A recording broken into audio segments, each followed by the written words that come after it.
Hey everybody, Eric Dudas, Fully Threaded Radio. This time we're coming to you from fabulous Euclid, Ohio, home of Kerr Lakeside, and we're congratulating Kerr on 70 years. And in that vein, Charlie Kerr's here with me, and we're at your 70th open house party. Congratulations, Charlie. Thanks, and thanks for coming. You guys are a fixture in the industry and certainly here in northeastern Ohio. Once again, thanks. I appreciate the exposure you've allowed me to have on behalf of Kerr Lakeside by, the interviews that I've done for Fully Threaded Radio. Yeah, well, I'm hoping there's going to be many more, that's for sure. Well, you got a lot of friends. I saw you hanging out with the mayor of Euclid a second ago. Well, I learned a long time ago. If I call City Hall and I say, Mayor, it's Charlie Kerr, and I don't have to take 2 hours to explain who I am, why I'm calling, it makes a big difference. And we've got, over the years, had a really good relationship with the municipal, whether it's City Council, the Planning and Zoning Commission, because we've done some work that required, zoning review. And it's not like I'm trying to brown-nose these people, but I know that if they know what we're doing here, it's just a lot easier to get them to get interested in things that I want them to be interested in on my behalf. Understandable. And I tell you, you opened up your facility, the fabricating part of the operation, to some tours earlier. It's an exciting place to be with all those machines cranking away. It was certainly a wonderful thing that you did by opening that up. Now, you were last week at the MWFA, you were on a panel. They talked about Prop 65. We're currently in the warehouse portion of your operation. I noticed none of these cartons have Prop 65 labeling on them. That's correct. We have about 3 to 4 million pounds of finished goods inventory of socket products. They're made to ASTM physical property specifications, which basically means they're made out of 4037 steel or 4140 steel.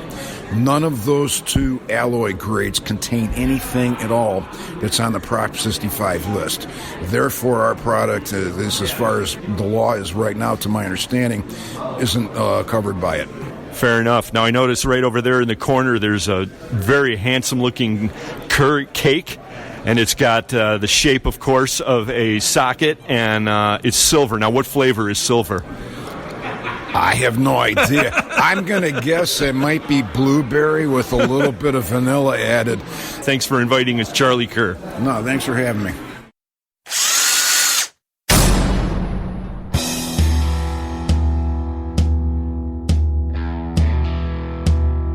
It's time for Fully Threaded Radio.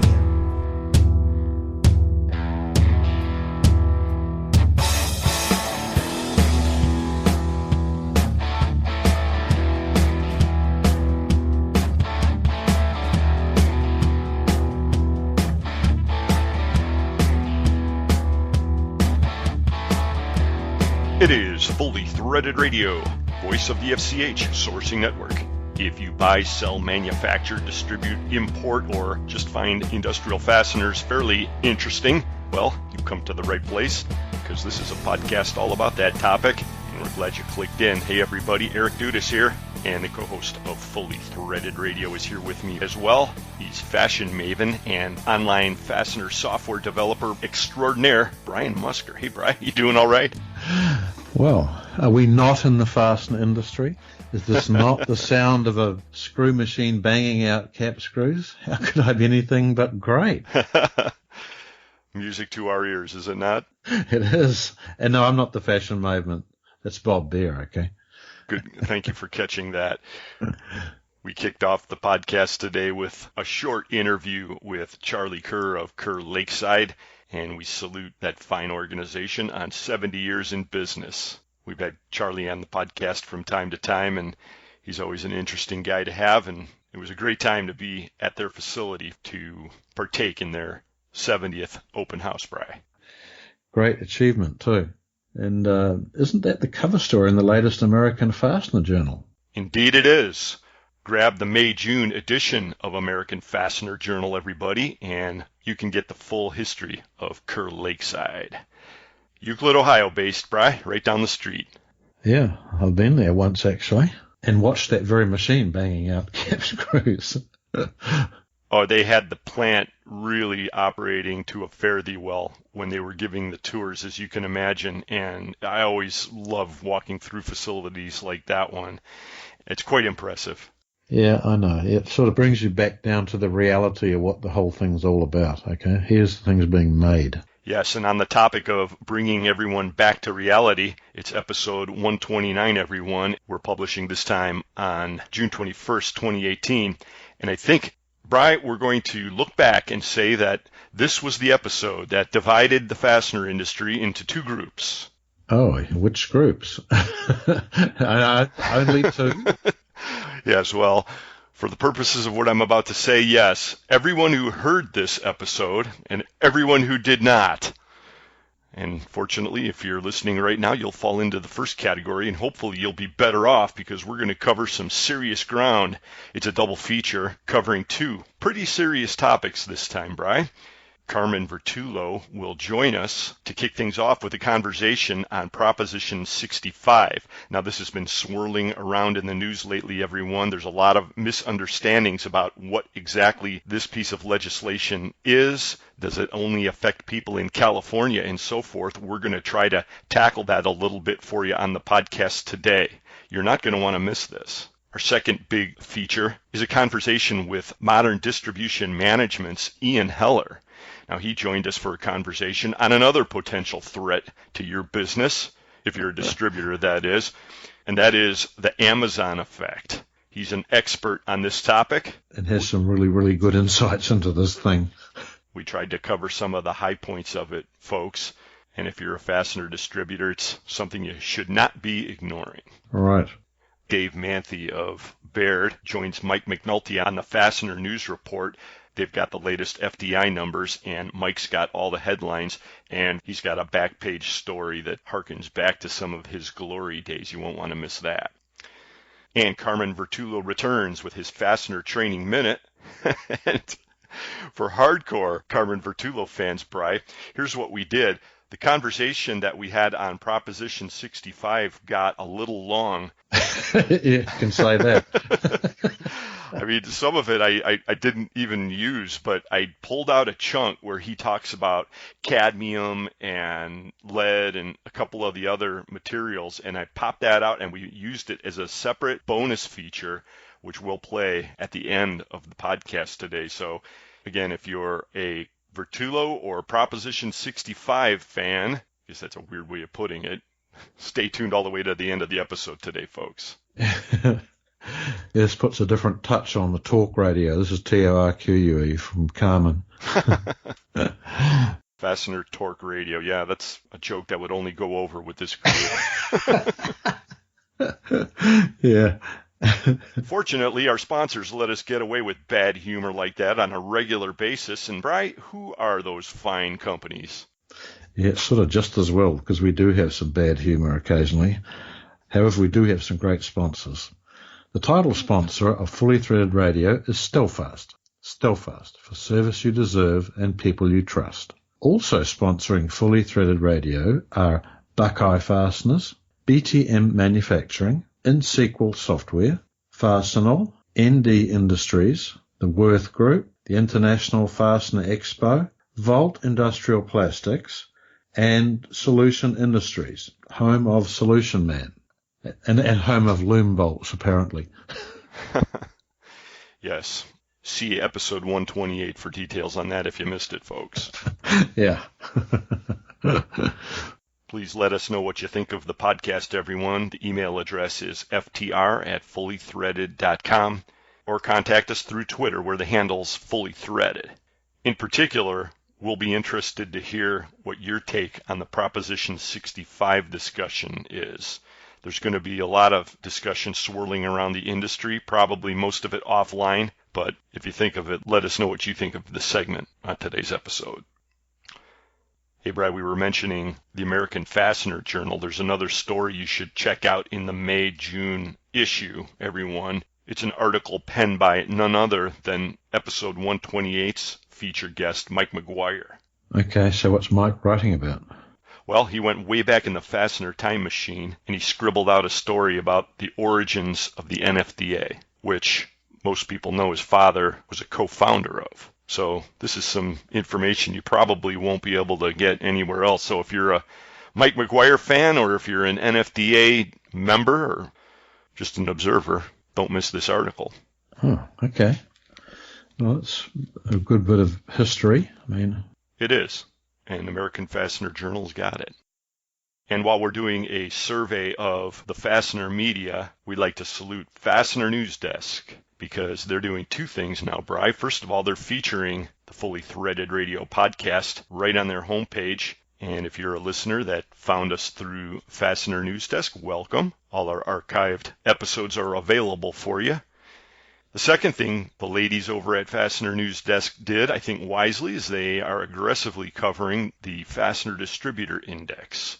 If you click out there right now at www.fastenernewsdesk.com, the headline story is all about the May FDI. Take a look.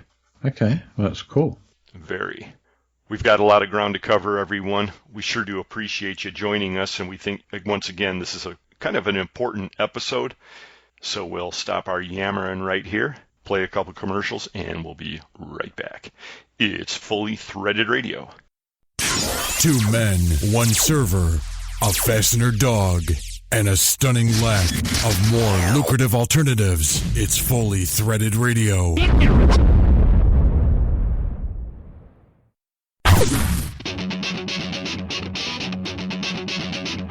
When top quality and outstanding service are at the top of your list in fastener suppliers, turn to Stellfast. Since 1976, Stellfast has grown to become an industry-leading importer and manufacturer of the highest quality industrial fasteners, specialty items, and automotive parts. Our array of facilities across North America and in Asia, along with full quality control labs and ISO 9001-2008 certifications, ensure the highest quality parts, and at Stellfast, they're delivered with undisputed service excellence. We're family-run and dedicated to your success. Our customers have come to depend on the expertise of our staff and the quality of our products. We also offer a wide range of secondary services to meet some of the toughest requirements you might have. Contact Stellfast today through our website at www.stellfast.com and put us to work for you. Stellfast. Service you deserve, people you trust.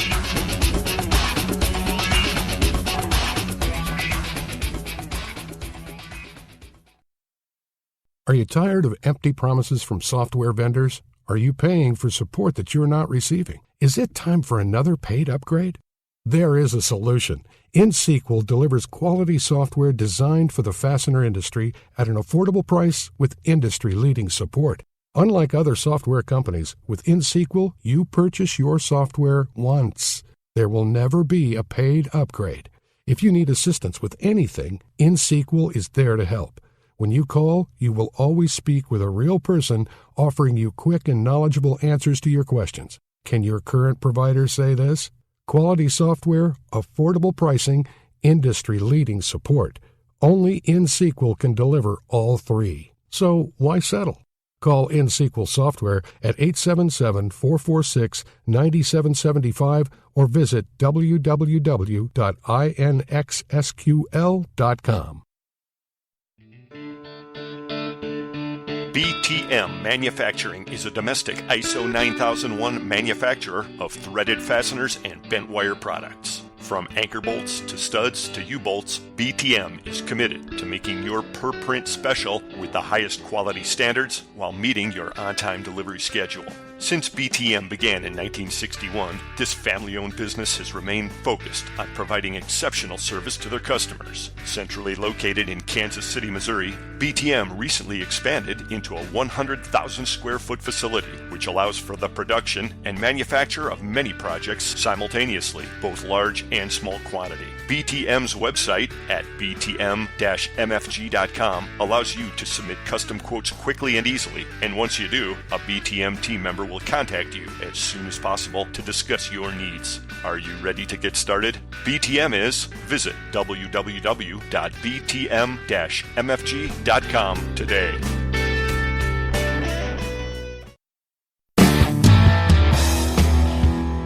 This is George Hunt III from Brighton Best International, and you're listening to Fully Threaded Radio.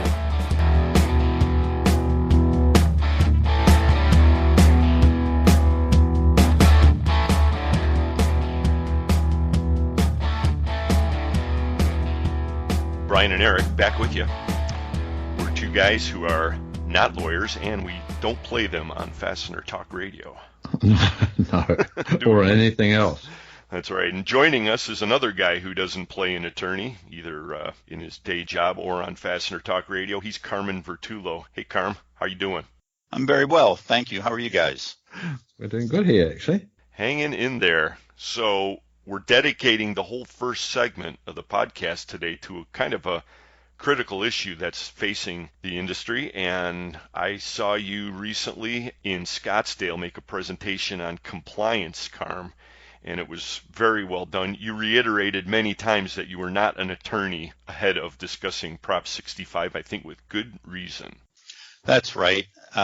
Even though I have commiserated with an attorney on this, I am not just assuming that my position has good legal foundation to it. I think it does. And so, like anyone who takes on a new sort of study, and this was a new study for me, you go and find out what you can find out, and then you talk to some people that have been finding it out for a lot longer than you have. And so that's what I'm doing. And I think I have a handle on the Prop 65 situation from an informational point of view. And my goal is to try and help my clients get a handle on it from a strategy point of view. And we're hoping to share that perspective with the Fully Threaded Radio audience, and I think everyone is going to get a lot out of this. Now, based on what you just said, should we assume that the duration of this conversation will be pursuant to the foregoing? You can assume that. You can assume that. And in the event that any other junk phrase that came out of a legal book comes up, I'll just ignore it and move on. That's about as legalese as I get. Well, let's try and zip through the basics of Proposition 65. What is it and why it's relevant to what we're discussing? Because then there are some new wrinkles, new developments. Everyone in the fastener industry needs to be aware. So a 1986 law, the California Clean Water Act, was that it? I mean, wind this up for us, Carm. Well, that's correct. It is a relatively old law going back to 1986. And when you hear the title of it, it sounds like it has to do with water, because it's called the Safe Drinking Water and Toxic Enforcement Act.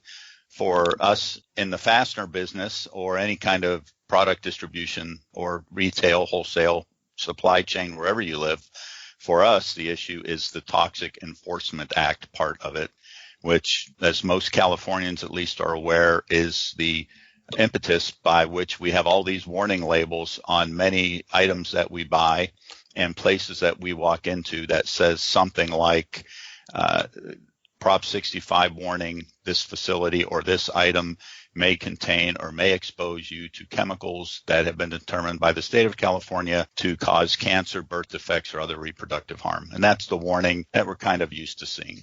And the law requires you to put that label on your product, and a basic enforcement mechanism for those who fail to comply is what's called citizen enforcement. That is, anyone can file suit against a party who fails to properly present this warning to the public. Yeah, that's going to be an important detail of all this as we go on in the discussion, the whole enforcement part of it. But really, the Prop 65 has been responsible for a lot of these seemingly ridiculous warnings that you see on all kinds of apparently innocuous products, right? But they really are out there because of this law. So, and let's just say it right now, and I think everyone will agree. We're anti-polluted water and we're anti-cancer, right? So we support the general intention of all this, right?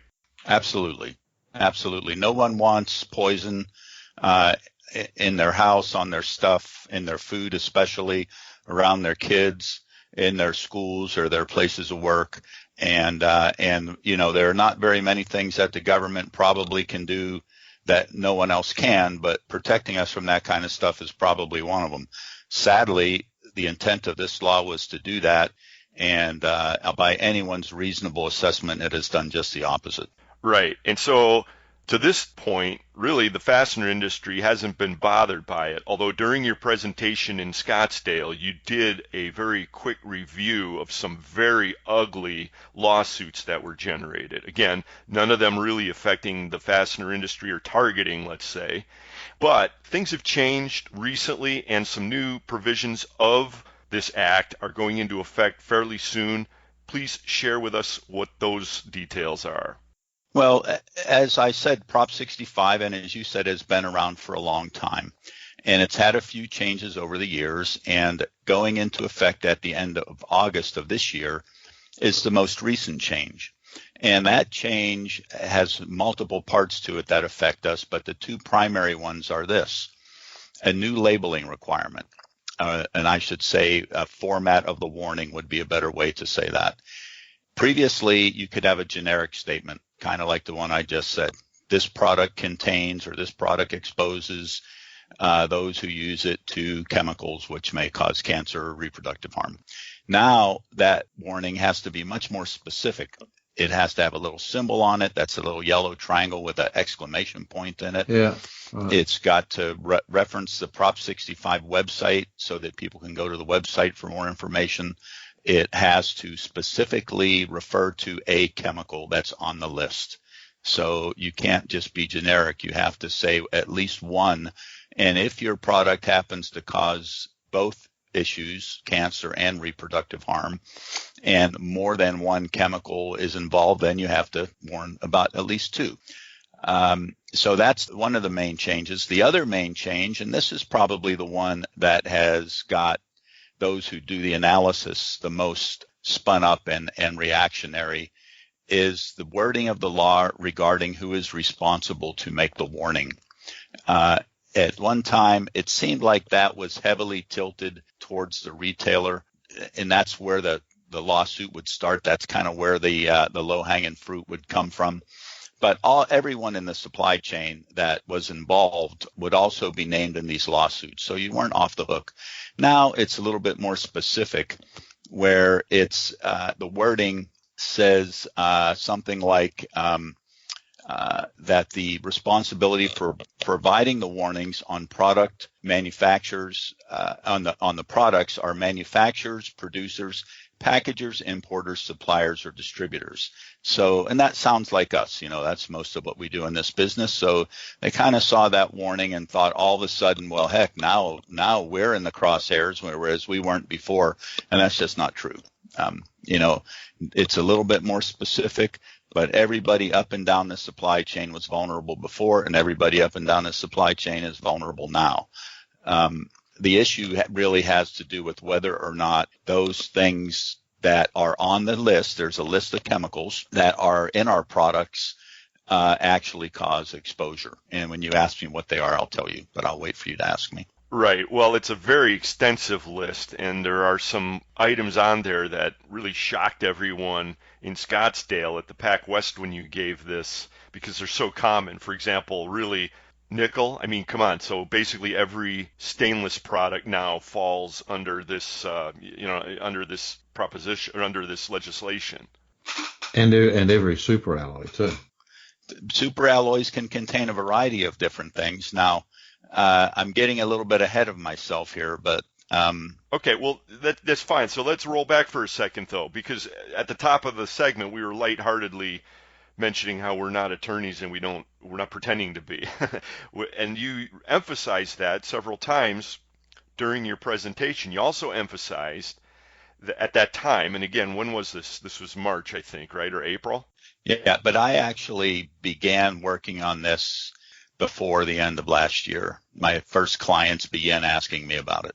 Right. I'm just saying that at that time in April, during the conference, you seemed to be suggesting that we should, as an industry, try to play this a little close to the vest. In other words, not draw a lot of attention to ourselves.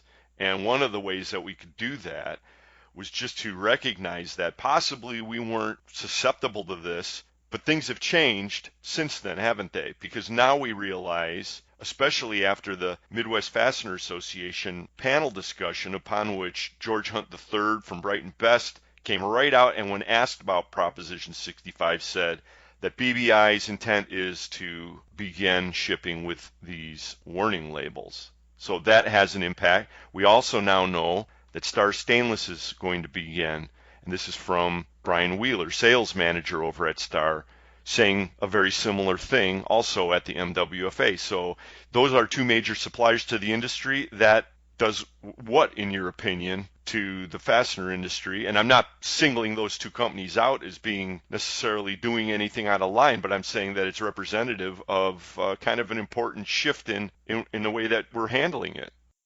Well, let me I don't want to be rendering an opinion about how they came to their decision to do that. I don't know what they based it on, but I didn't actually know it until you just said it, what those company strategies were, because I've actually talked to both of them.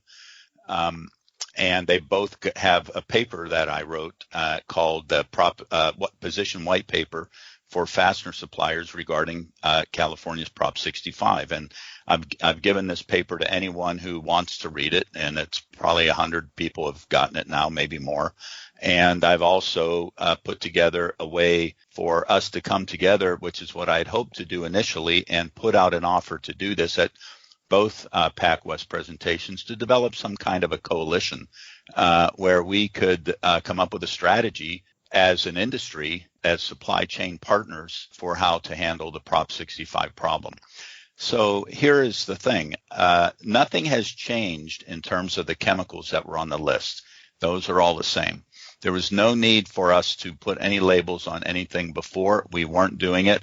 I'm not saying there were zero lawsuits. I've done a ton of research, and I think I've found about 3 or 4 having to do with brass and having to do with a hot dip galvanized product that could legitimately be called fasteners, but out of hundreds, maybe thousands. And those, a couple of them actually, the defendants took it to court and ended up settling anyway. That's a longer story than I want to get into right now, because I really want to answer your question about the consequences of the actions of the upper end of the supply chain, and that would be importers and manufacturers primarily, this choosing to put the warnings on their products. The first thing is they're not putting a warning on their product, and this is my opinion, I don't want to speak for them, because their products actually contain any of these chemicals in such a way as to expose Californians to them. And the 4 chemicals that we're primarily concerned with in the fastener industry are hexavalent chromium, which we know we used on the older zinc plating as a top coat, yep. Cadmium, which is still used for plating on fasteners, mainly military and aerospace, but there are some commercial uses of cadmium, especially on lock nuts. Lead, and obviously pure lead. I mean, the fishing tackle industry has really been beat up over lead on Prop 65. So if we got just lead, fasteners aren't generally made out of lead, but we see it in brass. Some brass has lead in it. And of course, some hot dip galvanizing has lead in it. It shouldn't, but we still have that. And the one that you mentioned, nickel, which we see in our 300 series stainless steel products, and maybe some nickel plating. Nickel has been identified as a cancer-causing chemical. And the issue is, for all of these chemicals, are they present in our products in quantities and in modes sufficient enough for them to become get into our bodies through the 4 methods of exposure, which are dermal on your skin, ingestion by eating it, inhalation, breathing fumes or dust or pollution, and what's the other one? Intravenous. We're not going to be mainlining any quarter 20 hex nuts, so I don't think intravenous is an issue for our industry. Obviously, it is for the medical industry and others, but it's not for us. Well, maybe in California. Maybe in California. So just to stop for a moment here, Carmen, please.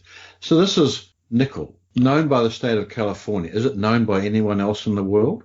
Of course. Or is this just the known of? No, all of these chemicals and the other 700 and some that are on the list, or maybe 800 and some that are on the Prop 65 list, are there because someone has done some research and has determined that they actually can be problematic. So they don't just randomly decide, there's a chemical that might cause something. We all know that too much lead isn't good for you. Too much cadmium isn't good for you. Hexavalent chromium, obviously we all have seen Aaron Brockovich movie. Interesting thing about hexavalent chromium, as I've done my reading up on it, very small amounts of it, like you might get from handling hardware, are of no concern. Literally, your body breaks it down before it can do any damage. But, if it's coming out of your tap in your kitchen when you're getting water and your water's contaminated with large quantities of it, that's a different kind of problem. Well, yeah, and hang on again, Carm. We can talk on this vein for quite a while. I mean, Brian and I you mentioned the fishing industry. We're, as nutty as we may appear to be so far, we haven't been negatively affected by handling the thousands of spinner baits and stuff when we go muskie fishing. Now, but listen, you were getting onto the point of what I got to interrupt you. Be careful, because you don't know that. Okay, I don't want to fall into the trap of thinking just because I've been handling fishing sinkers all my life and I'm not sick from lead poisoning, that I'm not sick from lead poisoning. I might be. So it's pretty clear, and most fishermen, even who do their homework, they're not handling these lead sinkers with their bare hands. They're wearing gloves, or they're at least not eating their banana right after they handle the fishing sinkers. They're washing their hands. So lead in its pure state is one of those things that we really should be concerned about. Okay, that's a good that you pointed that out. This is all, and very good. I'm glad you said that. However, you should also know that the entire city of Rome ran on lead pipes for 500 years. Okay, so just because something's known at a government level doesn't necessarily mean that everyone has to suddenly have something taken away from them. Okay. Yeah, some people think that they all went insane with lead poisoning in Rome, and that's what led to the fall of the Roman Empire. Okay, maybe. Maybe. However, let's look, anyone who ever buys stuff, we all know this, they've all got these, we all find these crazy things that something that everyone uses all around the world, and it's got this thing printed on it, known by the state of California to cause cancer. Well, no one else knows that, or they've decided that only the Californians have decided that. No, other states have similar laws. This is not unique to California, and the federal government has similar laws. The difference is primarily the enforcement mechanism, the bounty hunting lawyer enforcement mechanism that we have in California. Okay, let's get to all of this in due course. Let me return to my point, and thank you for stopping me there, Carmen, because I didn't want to give the impression that, again, we think that lead is a safe compound. But what my point was going to be that it can be handled safely, despite the fact that we both may be suffering from severe poisoning ourselves. It's not evident yet. Let's say that it can be handled safely, and you were building up a head of steam to describe what are the ramifications in the case of the fastener industry of the master distributors going in the direction of labeling. Right. So one of the interesting things about how the law works is we have to make a decision as a supplier of product whether or not to use a warning and what the form of that warning should take. And the law is very clear. And if you go to the Prop 65 website, which is a very good website, kind of confusing, you have to be willing to spend some time, but it's very transparent and gives us a lot of information about how to make decisions. And one of the things it says is that the business, based on its knowledge of its business and the chemicals that it uses, should make a decision about whether or not they should provide a warning. So it does not require us to go out and do a bunch of testing or go to a laboratory. We use the knowledge that we have about our business. So when I buy something from somebody and it has a Prop 65 warning on it, sounds like knowledge about my business right there. Now we have knowledge. And so we have to make a decision. Do I believe this warning? And certainly, if I choose not to abide by it, that is not to pass the warning downstream to my customers. And one of these bounty hunting lawyers knows, for example, that a certain importer or manufacturer is producing product out of brass or lead. I'm sorry, not lead, or galvanized with a galvanized coating, or stainless steel even. We'll talk about stainless steel in a minute. And they're putting that warning on the product, and that product is showing up in a retail or wholesale or any kind of package situation where the public can buy it, and that warning has not been transferred onto the product for the public. That's the lowest hanging fruit there is. So before, we had a situation where we were not particularly vulnerable, not really susceptible, and what the suppliers are doing, and I think how you described what BBI and STAR are doing, could really cause a lot of susceptibility down the supply chain that would not have otherwise been there. Now, what they should do, in my opinion, is put the big boy pants on and go find out if your product is actually causing exposure or not. Do the research, find it out. That's what I'm doing.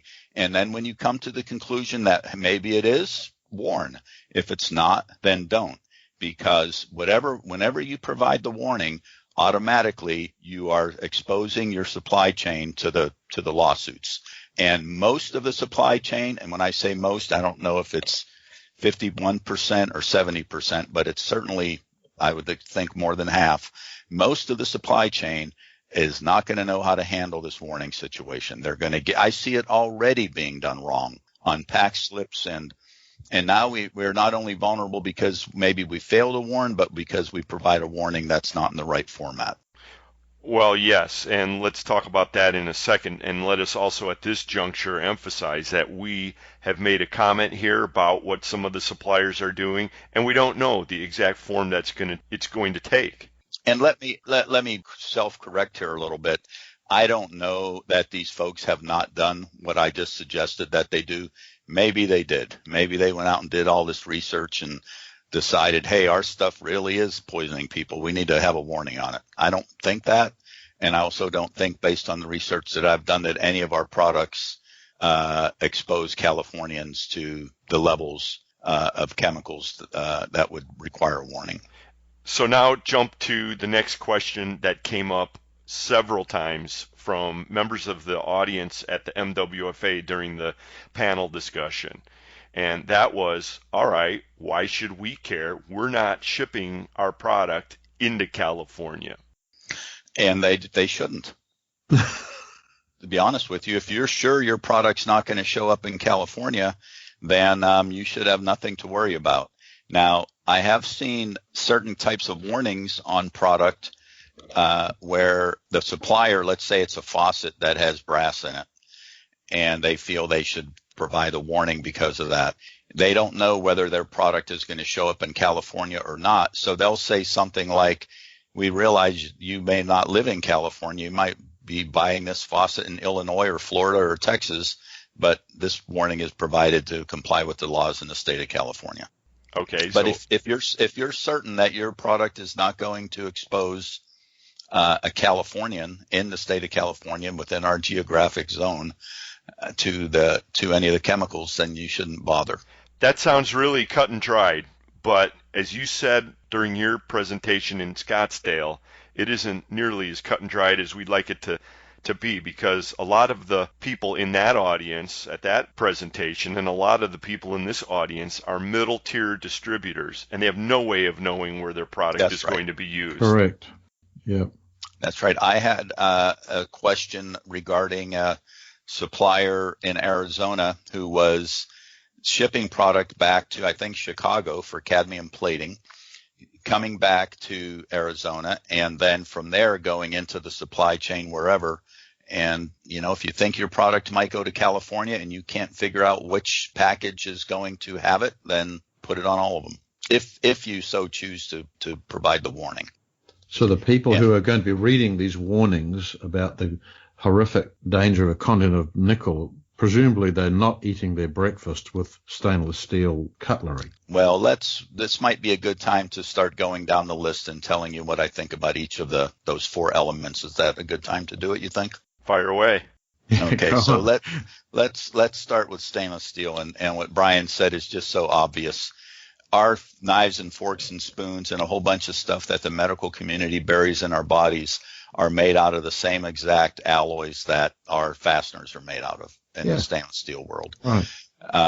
Fortunately, we have a fairly old case that I found in my research that has more or less settled stainless steel, nickel and stainless steel as not being causing exposure, and that has to do with the dental community. I think 3M was sued for a dental implant that they made, and they fought that case and won. And it was made out of, I think, 316 stainless steel. And so that is settled law. We don't really need to worry about nickel and stainless. And so here's the thing that we see so often, and you can tell when we see this certain warning, that whoever made the warning or whoever is responsible for the product really doesn't understand their role or their responsibility, because it's not about whether or not the product contains a chemical. It's about whether or not the Californian gets exposure to that chemical. And so pure nickel dust in the air, if you're working someplace where you're grinding on stainless steel or refining it or welding it and all of those things, you really need to be concerned about not ingesting nickel from a variety of methods. I have a welding shop. I'm very, very careful with my people about how they expose themselves to grinding dust and fumes when it comes to working with stainless steel and some other metals that we work with as well. But isn't that that's the problem of the company which has taken delivery of these stainless steel bolts and has decided to rework them? That's not the problem of the company that sent them. That's exactly right. Nor is it the problem of, even if they're reworking them, it's the people that are doing the rework that may have an exposure. It's not the consumer. But here's another practical question, guys. According to who? Well, that'll be settled in court. Well, that's the threat, isn't it? That's right. And thus the problem, because it's as clear as mud at that point. Well, let's do the study. Let's do whatever study you have to do to find out how much stainless steel do I have to hold in my hands, for how many stainless steel nuts and bolts do I have to put together or come in contact with in my hands, and then risk eating a sandwich before I wash my hands that will result in me ingesting nickel. Now, what do we know about stainless? Presumably this study was done by the state of California and their omnipotent wisdom to decide to put the thing on the list in the first place. No, they put nickel on the list, not stainless steel, just nickel, just the element nickel. And so what do we know about stainless steel? What is it that gives it its properties of corrosion resistant? It forms a very thin layer of chromic oxide on the surface. I think it's a trivalent chromate that gets formed on the surface of stainless steel. And so for the nickel to get out of the stainless steel and into you, it's got to get through something that's already there that's protecting it from the outside world. So you don't have to be a scientist to figure this out. I think you could probably make this argument fairly easily in court or anywhere else. And if someone were to come to my client and say, I think we're going to sue you because you're selling stainless steel hardware without a warning, or stainless steel anything, I would write a probably 2-paragraph letter and they would walk away. They would realize it's futile. First off, it's kind of like you have to be convince them you're willing to use military force, and you're not kidding. Hey, here's my argument signed by an attorney, and 99% of them, they've got better things to pursue that are much more likely to result in someone rolling over and paying money than stainless steel. I perceive us to have no vulnerability whatsoever on stainless steel. Well, Carmen Vertullo with the Carver Fact Center in beautiful San Diego, California, you are not, in fact, an attorney, but you do have a lot of authority in the fastener industry. I'm going to give you an opportunity in a moment to give your contact info so people can reach out to you to get more ammo in this. But before we do that, let's just reiterate what you said earlier in our conversation when you said that there are 4 main compounds that probably the fastener industry is thinking about in terms of Proposition 65. Just out of curiosity, though, on that website, which I'll ask you to give again also, how many compounds roughly are listed? About 800. Okay. And what's the website that people can get that full list?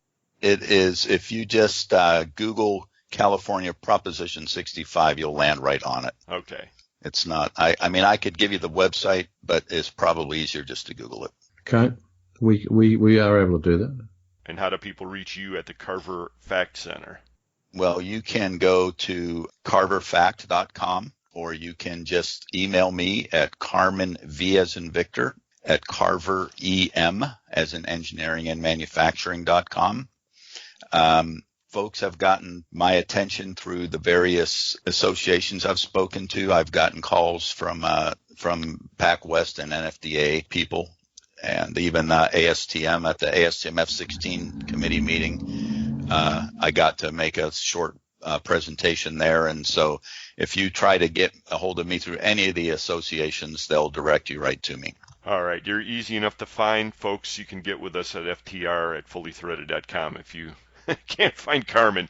But you may have heard him before on something that we call the Fastener Training Minute.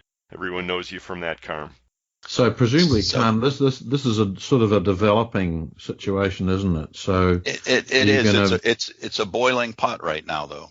But you're going to let us know the state of the temperature occasionally, I hope, because I'm sure there's enough people who are sort of either frightened or very interested in this. Well, let me tell you what I did recently, and we'll get back to those other three chemicals. But what I did was I had many inquiries and clients, about 50 inquiries for help.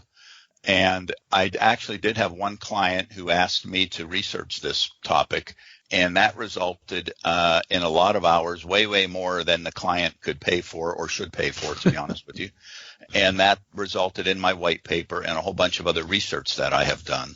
And so I've made an offer, and anyone that wants that offer can have it. I'm not going to say what it is here because it sounds like a sales pitch. But I've got consulting at 3 different levels for those that are concerned about Prop 65.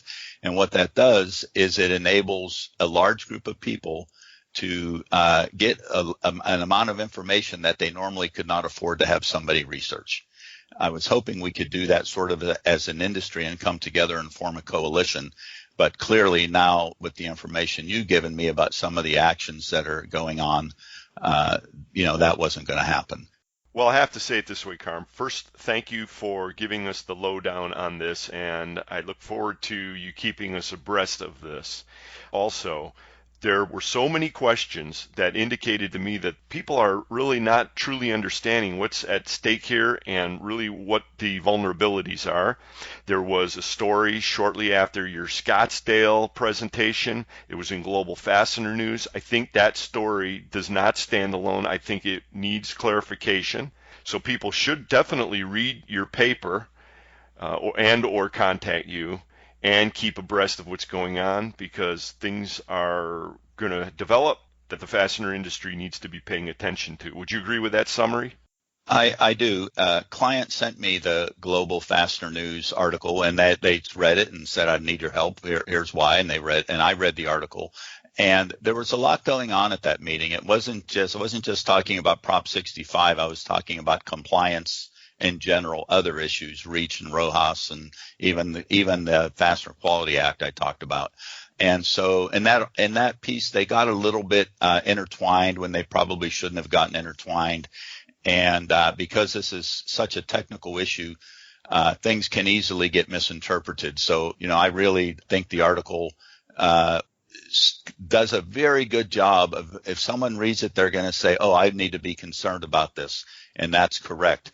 But everything that was said wasn't reported, and a few things are a little bit skewed in it. So I'd be really happy to clear that up for anyone that's read that article. Right, and we're GFN fans, not knocking it, but absolutely, yeah. It's big subject area. Yeah.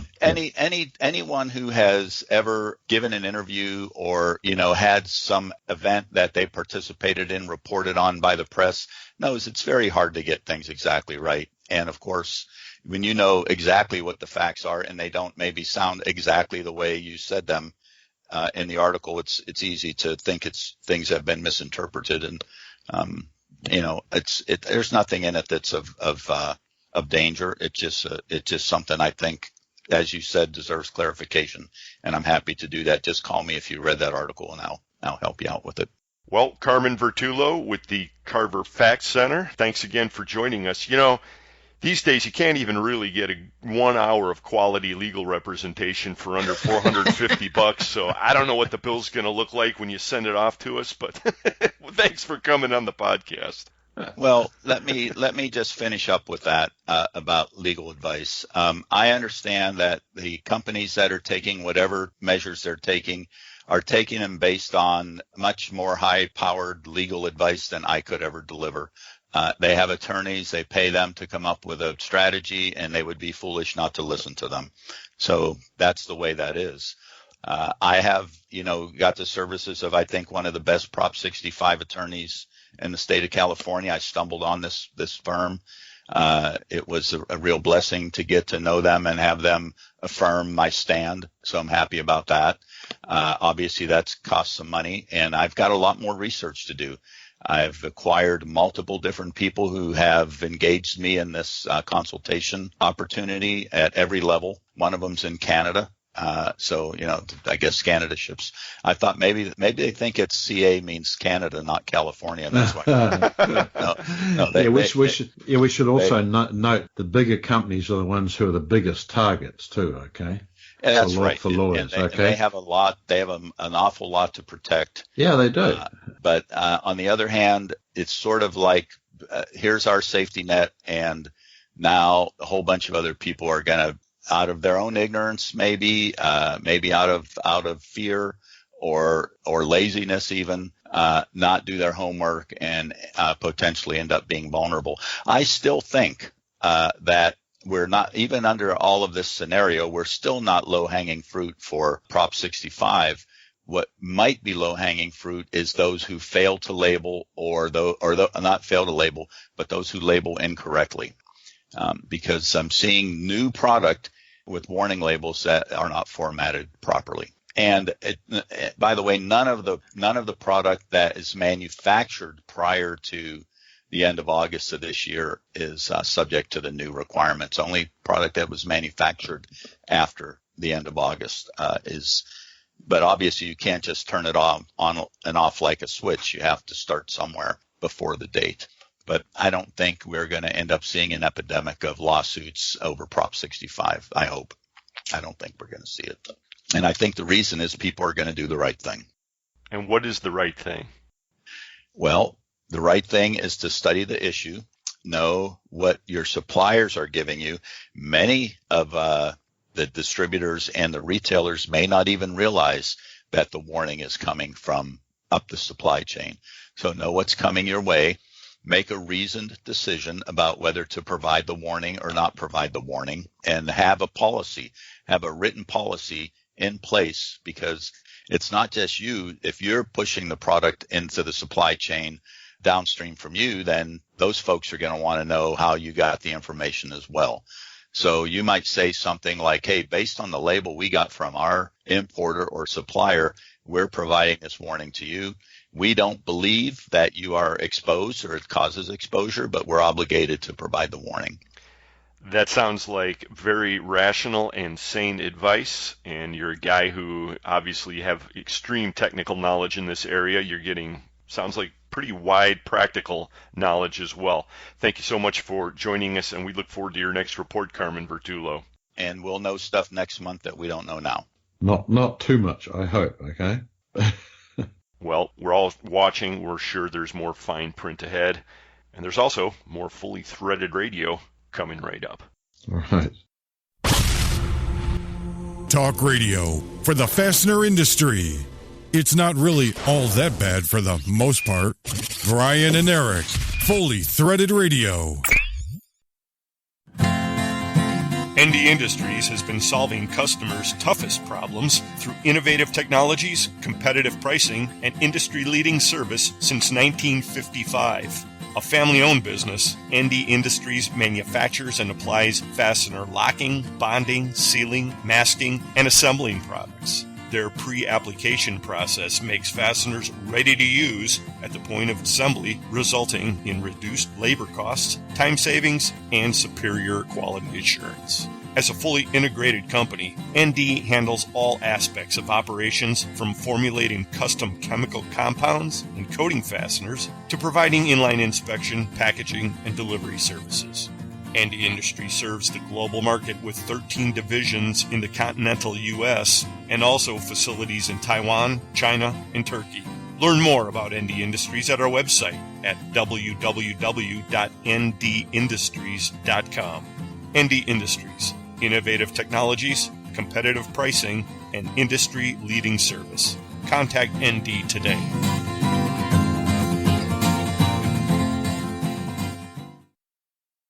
Buckeye Fasteners and the Ohio Nut and Bolt Company have been servicing the fastener community since 1905. An employee-owned company for 33 years, we take great pride in the quality of products we sell, offering outstanding customer service from our very knowledgeable sales team members. Our standard product lines include braided weld screws, resistance weld fasteners, leg levelers, tube inserts, clevis pins, and various other fasteners. We have complete custom manufacturing capabilities in low carbon, medium carbon, and stainless steel materials, and our quality systems are registered to ISO standards. We also have an entire team of sourcing specialists able to locate those hard-to-find items with typically smaller minimums and shorter lead times than that of our competition. We offer same-day shipments from one of our warehouses, strategically located throughout the United States and Canada, enabling us to fulfill all your fastener needs in a very timely manner. To find out more about Buckeye Fasteners, please call us at 800-437-1689 or visit us on the web at buckeyefasteners.com. Buckeye Fasteners, product support from development to implementation. Hi everyone, it's Brian Musker. If you're listening to Fully Threaded, then you're no doubt aware of the FCH sourcing network found at fastenersclearinghouse.com. You've probably also heard about our legendary scrubber software that makes listing your inventory on FCH a snap.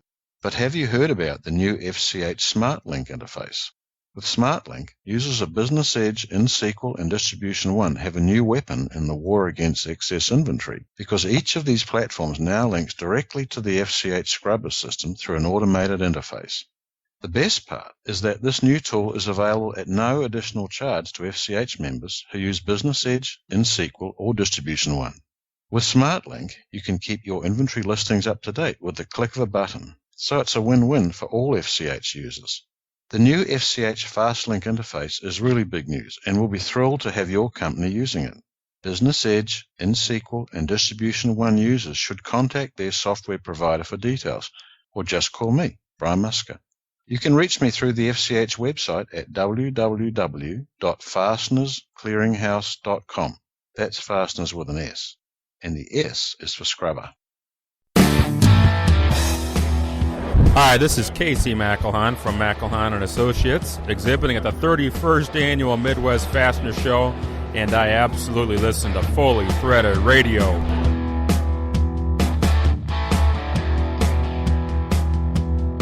Brian and Eric back with you on the online go-go machine, Fully Threaded Radio.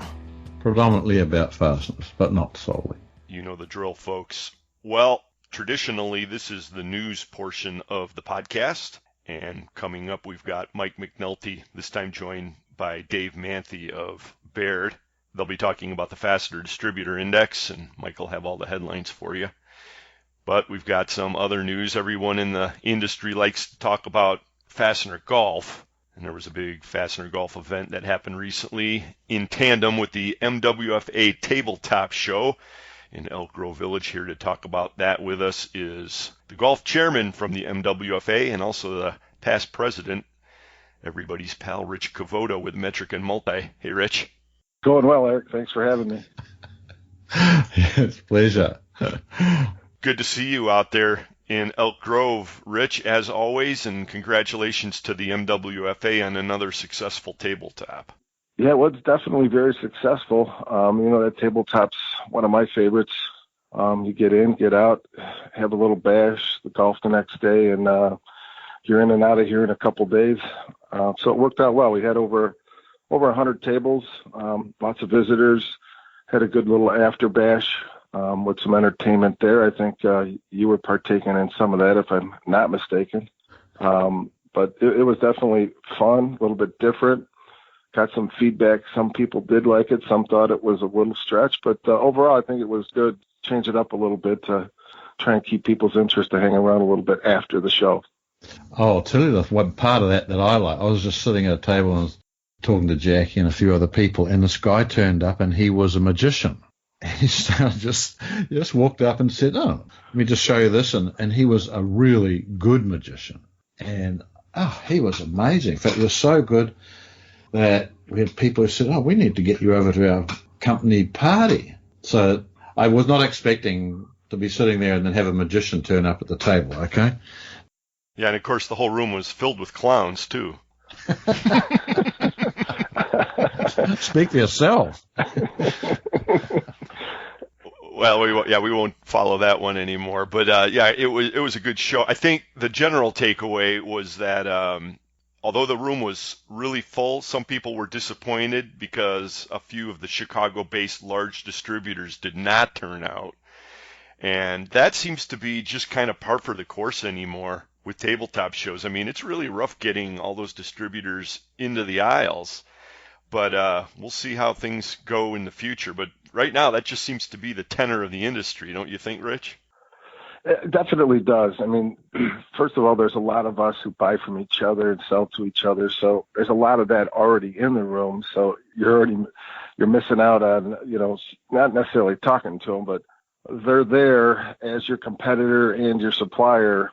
And it is a little disappointing that there's a little bit short on some of the distributors showing up. But, in this day and age with the computer and email and whatnot, I think, and there's some distributors that really don't want you to come in unless there's an issue. So there's something to be said for that also. So that was June 4th, and again, that was in Elk Grove outside of Chicago, Illinois. And the next day was the big MWFA golf outing, which is, I think, probably, it's got to be, Rich, correct me if I'm wrong, the largest of the golf outings in the fastener industry.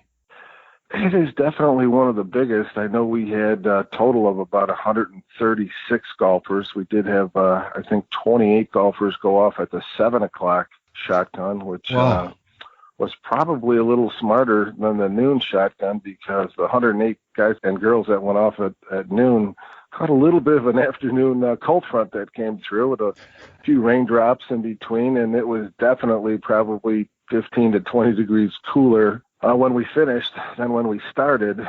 But overall, it was a very successful day. The weather was great, and obviously Nancy and her crew do a great job of getting everybody out there and getting all the sponsors lined up for an event that's probably one of the biggest in the industry. Right, and they always do a great job, as did the MWFA board.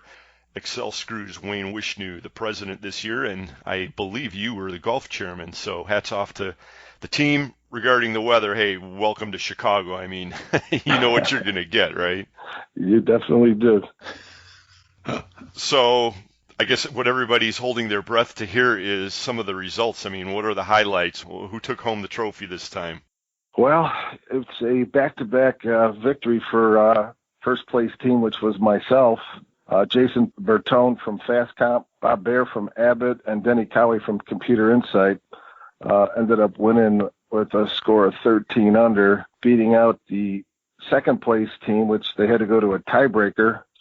Oh, by the way, the first place team donated their cash winnings back to the scholarship fund. So, that's very good. Kind of take a little pride in shooting some money back to the scholarship fund for the Midwest Fastener. Second place were a couple guys from XL Screw, Tom Biggett, Weber Hang, Scott Young, and Joe Clark from Comar. They won in a scorecard playoff at 12 under par. So it was pretty good. Pretty competitive out there this year. I think there were three teams tied for second. So the scorecard playoff came down to, I think, someone birdied the first hole. But it was very successful there. We had a ton of sponsors as far as Screws Industries donated a dozen balls to everybody. Star Stainless did a great job again supporting and sponsoring the lunch. We had probably over 30 sponsors between contest, tees, green sponsors, and they'll be all listed in on our next newsletter. Just thanking all the sponsors. The cocktails before dinner, XL Screw, Nylock, and Cambridge, and of course SWD was one of our premier sponsors. Who I'm not sure if anyone has ever seen the bazooka hole, where they shoot pretty much a cannon from the tee to about 250 yards to the green, and the winner, I think, knocked it about 3 feet away. So nice. Thank you to all the sponsors for everything that they do out there. You can always count on the Black Ox to show up with something cool. Yeah, they've sponsored the bazooka for a couple of years, and if you've never seen it, it's pretty cool. First of all, you don't have to hit. You load it up in this little cannon shooter, and you fire away, shooting at 250 yards or longer in the air, and then hopefully land somewhere on or near the green. So that's a fun hole. Huge Second Amendment guys, those guys. Yeah. Just a few other sponsors real quick. I mean, BBI sponsored a hole-in-one contest, which nobody did win, but I know they did They did give away a lot of gloves on that hole. And, Solution Industries, always a good supporter of the Midwest Fastener, gave away I want to say a 55 or 60-inch TV. You had Cambridge sponsoring a few nice holes. All-Star Fasteners, Darling Bolt, Central Wire did the putter pong again this year. We had a couple long drive holes. Abbott Interfast sponsored one of those.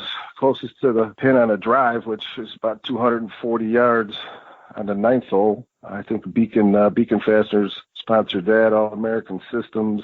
Big Bolt sponsored the shortest drive, which, again, we don't really want to name names. I don't want to embarrass anybody, but I think someone actually put someone else's name on there. The real winner was never known. Why would they do that? Delta Secondary, sponsors the longest drive for women, longest putt on a green, Riverdale Heat Treating and Plating. Putting contest, of course, South Holland Metal Finishing.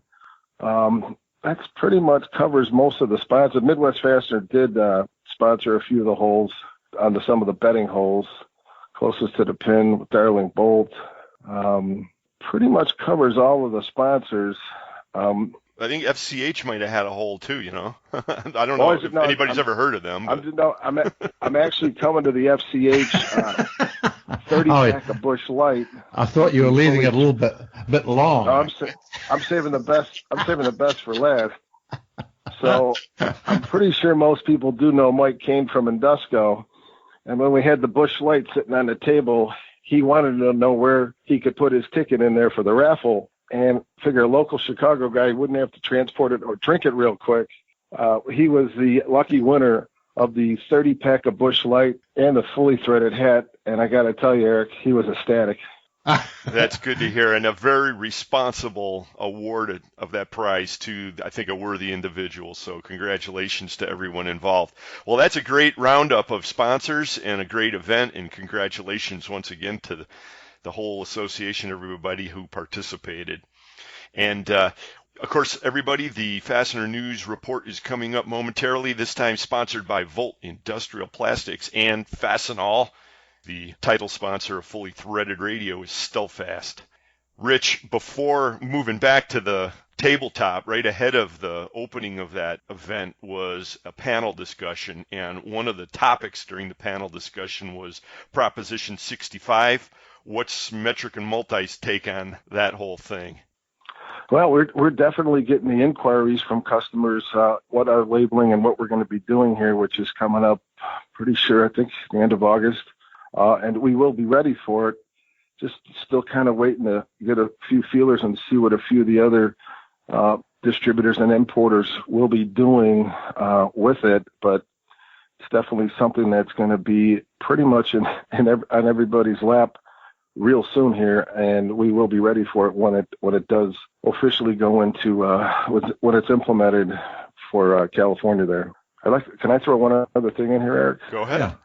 I would just like to remind everybody that the Fastener Tech 19 show reservations and booth reservations are open for the show next year in June, so feel free to contact Nancy Rich or the Midwest Fastener Association at MWFA.net to get signed up for Fastener Tech. We've got a whole year to talk about that, which we certainly will be doing, Rich. Thanks for pointing it out. Yeah. And we've got a customer around here, Rich, which is the intro to the news segment. Would you like to do the honors? I sure would. News about screws that you can use. Here's Mike McNulty. Nice. Thanks, Rich. This is Mike McNulty from Fastener Technology International Magazine, bringing you the Fastener News Report, which is sponsored today by Volt Industrial Plastics, makers of the world's finest plastic fasteners. The Cleveland Cavaliers lost yet another NBA Finals to the Golden State Warriors, and they may be in the process of losing their best player, but baseball season is hitting its stride, and I am still focused on fasteners and ready to deliver today's Fastener News Report. In this episode, we're going to reveal the latest results of the Fastener Distributor Index, also known as the FDI. Also in today's broadcast, we have our top story on 2 Fastenal projects and newsmaker headlines from American Ring, Lawson Products, Rockford Fastener, CSM Fastener Products, the NFDA, ASTM International, Heartland Precision Fasteners, ND, Elite Fasteners, Grangers, and many more. On the back page, we're going to talk about money in the hands of the federal government. We'll get to all of that and the latest FDI results right after this. Whether you need a small or large number of fasteners, there is no reason why you should have to sacrifice quality or service for that matter. Volt Industrial Plastics takes great care with each and every order to ensure you receive a quality fastener in a timely and affordable manner. Our state-of-the-art production equipment allows us to produce any quantity you request quickly and efficiently. And with same-day shipping on nearly 1 million in-stock fasteners, we carry an inventory so you don't have to. Visit us online at voltplastics.com to find out more about our quality American-made products. Volt Industrial Plastics, manufacturer of the finest plastic fasteners in the world. For a selection of hundreds of thousands of fasteners, check out your local Fastenal store or Fastenal.com. We can stock domestic or internationally sourced product locally and keep your bin stock filled for you at no additional expense. We are a 9001-2008 certified company that's made a huge investment in quality control so you don't have to. And if you can't find it on our shelf, we can make it for you at the quantity you need at one of our many manufacturing facilities. Learn more by contacting your local Fastenal store or visiting Fastenal.com today. I need quarter 20x2 zinc-plated socket head cap screws ASAP. My customer has a line down and needs Saturday delivery. Help! Solution Man can. I have over $1 million in zinc-plated sockets in stock, and I'll gladly drop ship directly to your customer on Saturdays. Visit the Solution Industries website for details at solutionind.com. Is there anything you can't do, Solution Man? When it comes to fasteners, nothing I can think of, ma'am. I'm not too good at bowling, though. Mike McNulty. The seasonally adjusted FDI for May 2018 was 56.6, continuing 2018's theme of a modest month-to-month deceleration while still remaining well into the expansion territory. Fastener Distributor Index data is collected and analyzed by the FCH Sourcing Network, the National Fastener Distributors Association, and Baird. The FDI seeks to identify demand, pricing, and outlook trends within the American fastener distribution industry.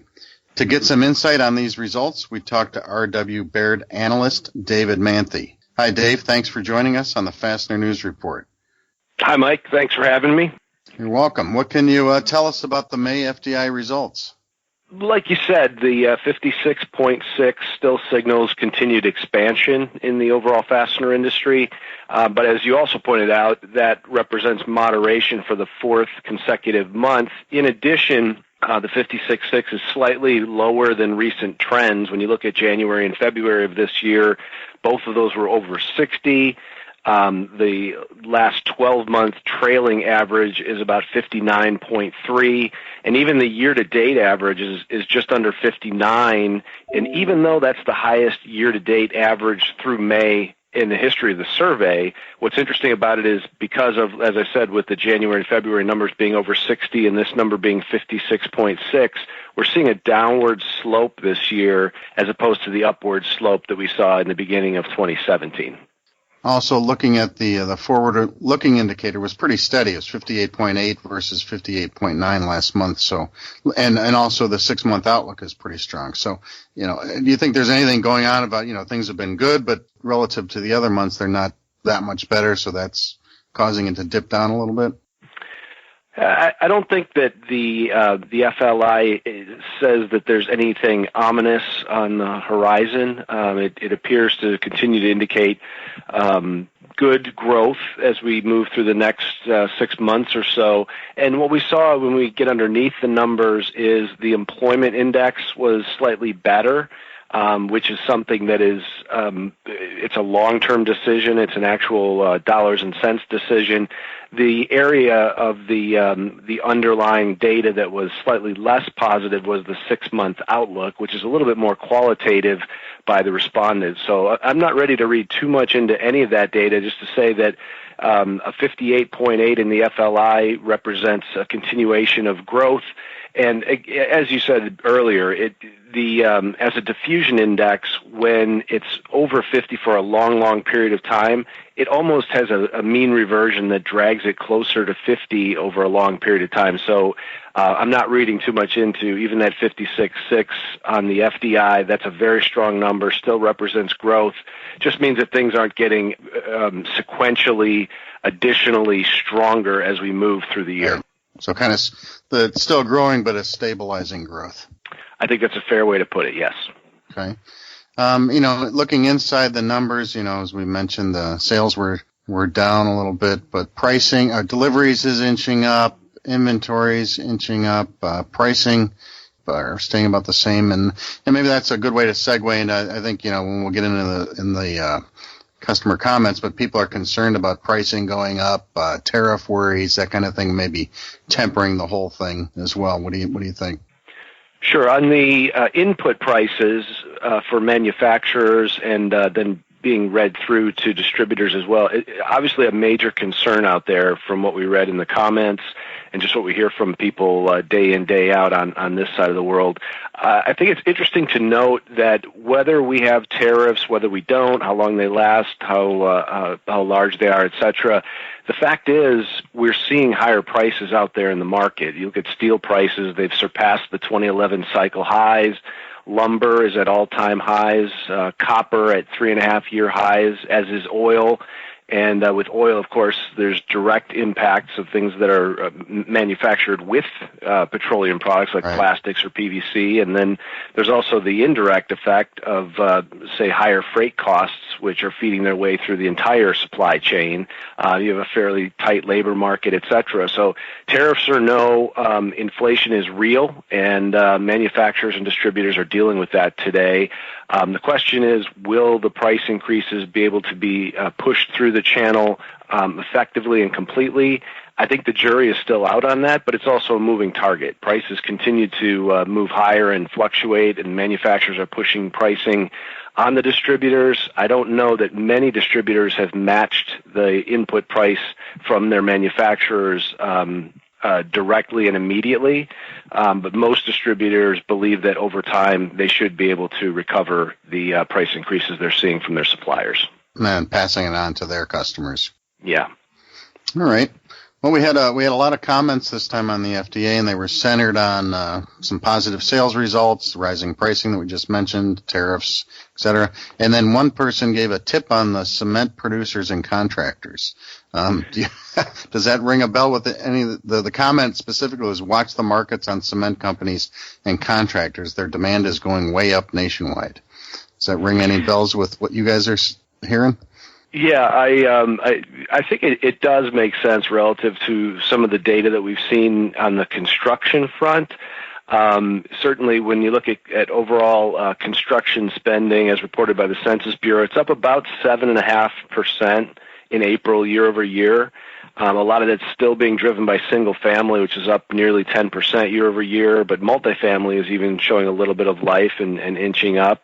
Manufacturing structures are still down slightly, but improved sequentially from the prior month. So, from a construction standpoint, single family, multifamily, and other structures, it seems like we're in a pretty good environment. I don't know about things exploding from here, but it just feels like we are seeing, as in a lot of commodities, natural price inflation working its way through. The one factor that can limit that type of explosive upside is demand destruction. And while we haven't seen it necessarily on, let's say, the housing market, as I mentioned, with lumber prices at all-time highs, we haven't really seen the demand for housing collapse or a lot of demand destruction. It's just led to a nice, steady upslope in the growth in housing. So I would say yes, the tip does make sense relative to what we're seeing in the construction markets.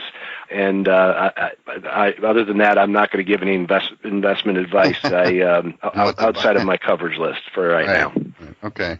All right. Well, good. And then I mentioned one of we had the usual double-digit positive sales results. One of the respondents said they had sales are up 10.5% year to date, and open orders are up 39% compared to last year at this time. So that's big sales numbers, and that kind of ties into the last thing that I was going to bring up, which is in the report you mentioned that Fastenal had some nice sales growth for the month of May. I know you cover Fastenal. What can you tell us about them and anybody else that you're covering?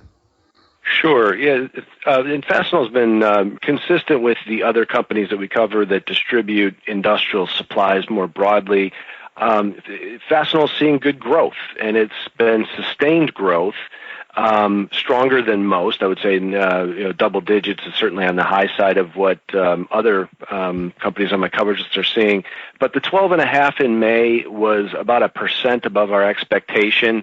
You might have noticed the stock sold off. I think there was, as always, there's misperception about things. And without going into too much detail, if you look at the number of days in the month, when you look at the placement of the Easter holiday or more importantly, Good Friday this year, there's some statistical anomalies that I think led people to believe there was going to be a higher number than what we got. And then also to believe that this number wasn't as good as it should have been. I disagree. I think 12.5, like I said, it was 1% better than what we're looking for, and I think it's certainly a very strong number, the 12th double-digit growth number in a row for Fastenal. So it's still doing really well there. Yeah, how can you complain about 12.5% growth? Yeah. I guess. Right. Good. Well, anything? Let's see. Anything else that you want to add to the report, or all going steady, looking for a good summer?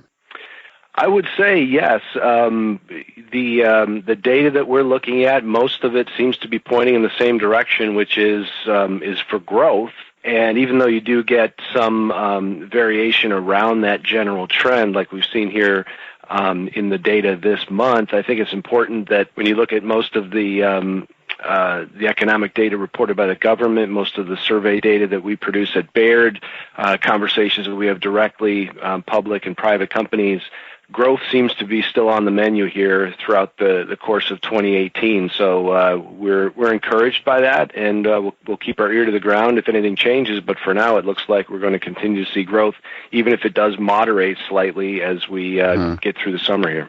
All right. Well, that's good to hear, and I'm sure it's music to the ears of our listeners. So thanks again for joining us and providing this analysis. I know that I've told listeners before, but you guys provide a nice report on the FDI every month when it comes out with charts and analysis and that, and anybody who participates in the process gets a copy of that. So thanks for joining us, Dave, and we'll look forward to talking to you down the road. Sounds good, Mike. Thanks for having me. That was Dave Manthey of Baird. The FDI number for May was 56.6 versus 57.4 in April. Visit FDIsurvey.com to participate in the process and get a detailed copy of Baird's monthly analysis. Now for today's top story. The City of Winona and the Fastenal Company announced a new development project that will bring hundreds of jobs to the city's downtown riverfront. Fastenal plans to expand and invest with new office space on property that it has purchased between the Mississippi River Bridge and the 2nd Street in downtown Winona, Minnesota. The project will create space for 400 to 600 employees, and construction is expected to start in late 2019 or early 2020. Fastenal was founded in Winona, and Dan Florness, Fastenal's president and CEO, said, quote, "This project is a way to support Opportunity Winona to provide for existing and future space needs from our growth and to further strengthen the long-term development of the community and the downtown area," end quote.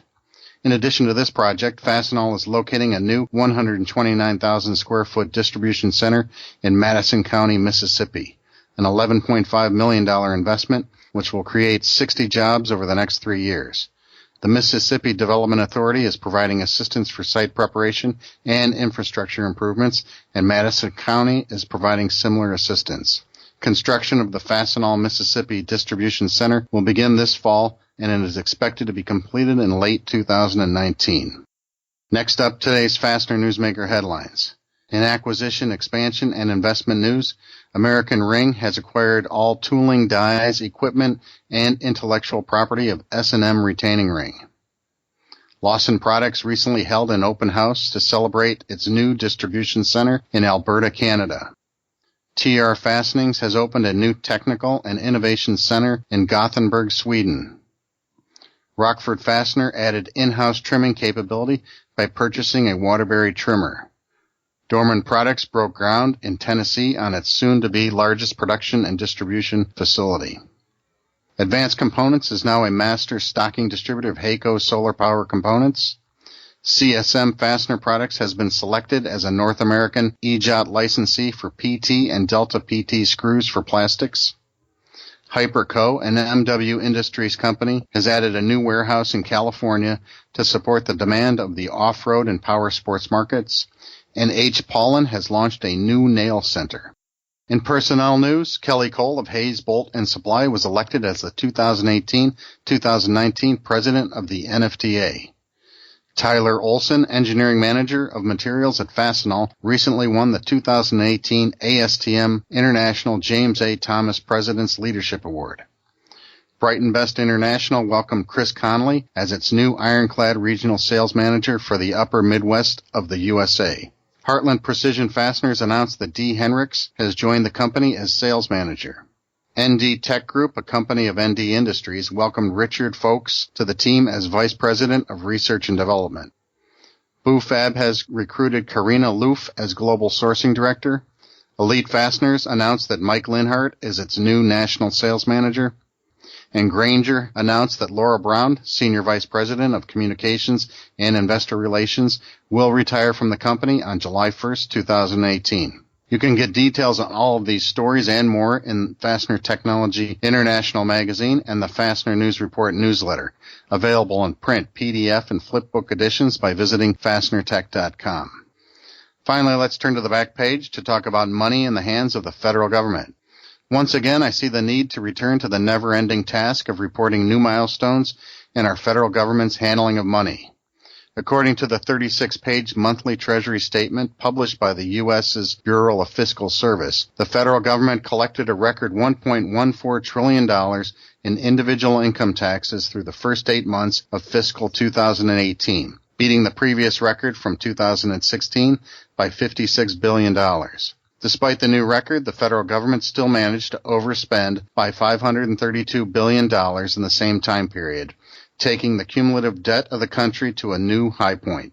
On a percentage basis, federal government spending for the first 8 months was 24% on Social Security, 16% on defense, 14% on Medicare, 8% on interest, and 38% on everything else. Couple these numbers with the federal government trustees report from earlier this month that Medicare is expected to deplete its funds by 2026, and Social Security will be insolvent by 2034, and the financial picture gets even worse.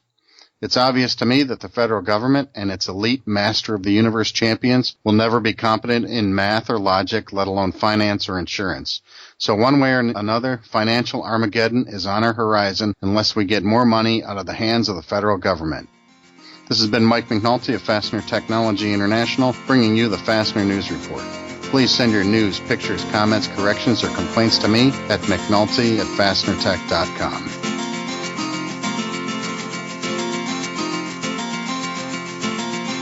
Modern Distribution Management's Ian Heller is up next, discussing the Amazon effect. Thanks for listening, everyone. It's Fully Threaded.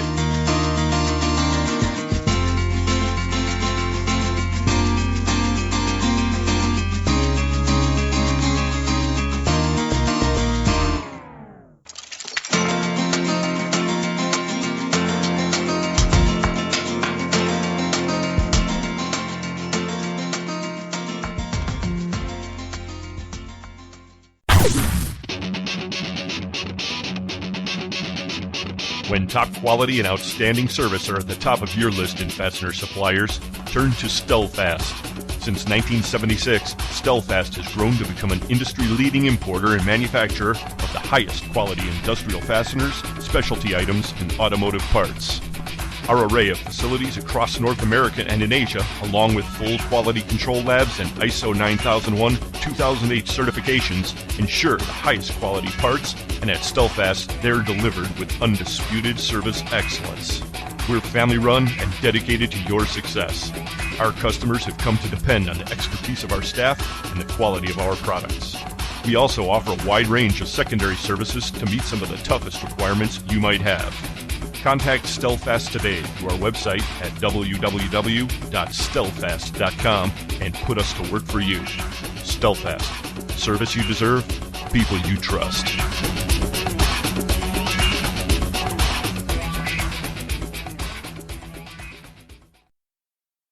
Since 1905, Buckeye Fasteners and the Ohio Nut and Bolt Company have been supplying the world with high-quality fasteners. Our standard product lines include weld fasteners, braided weld screws, leg levelers, self-clinching hardware, clevis pins, rivet nuts, and various other fastener lines, allowing us to support virtually all types of industries. We have complete custom manufacturing capabilities in low carbon, medium carbon, and stainless steel materials, and our quality systems are registered to ISO standards.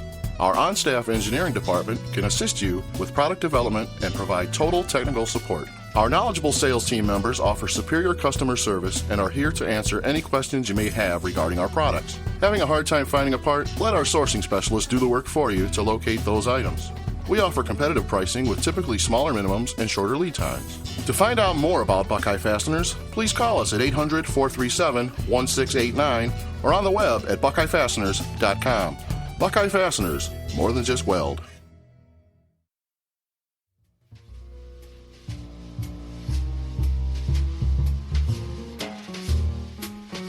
Hi everybody, JR with JHP Fasteners here. It's always great hearing from our good friend Brian Musker on Fully Threaded, on the phone, or even in person on those rare occasions. You know that you're always getting the same Brian. He truly is an interesting person, and he's got that distinctive voice. There's one thing I noticed that's kind of funny, so I put together a little montage of our good friend. I think you'll hear what I mean. Okay? Of this, okay? Your pocket, okay? That's near future, okay? Supply tools better, okay? Of this type, okay? Okay. Okay, right. Okay. That'll be a first for us, okay? And listen, okay? BlackBerry too, okay? We have got that sorted out, okay? Patter of feet, okay? Running across the floor. We will, okay? It just couldn't be easier. Of course. Okay? Remember, Brian, we only tease you because we like you. It's when we stop teasing you, that's when you need to be concerned. In the meantime, this is JR from JHP Fasteners signing off for this week's FTR Comedy Break.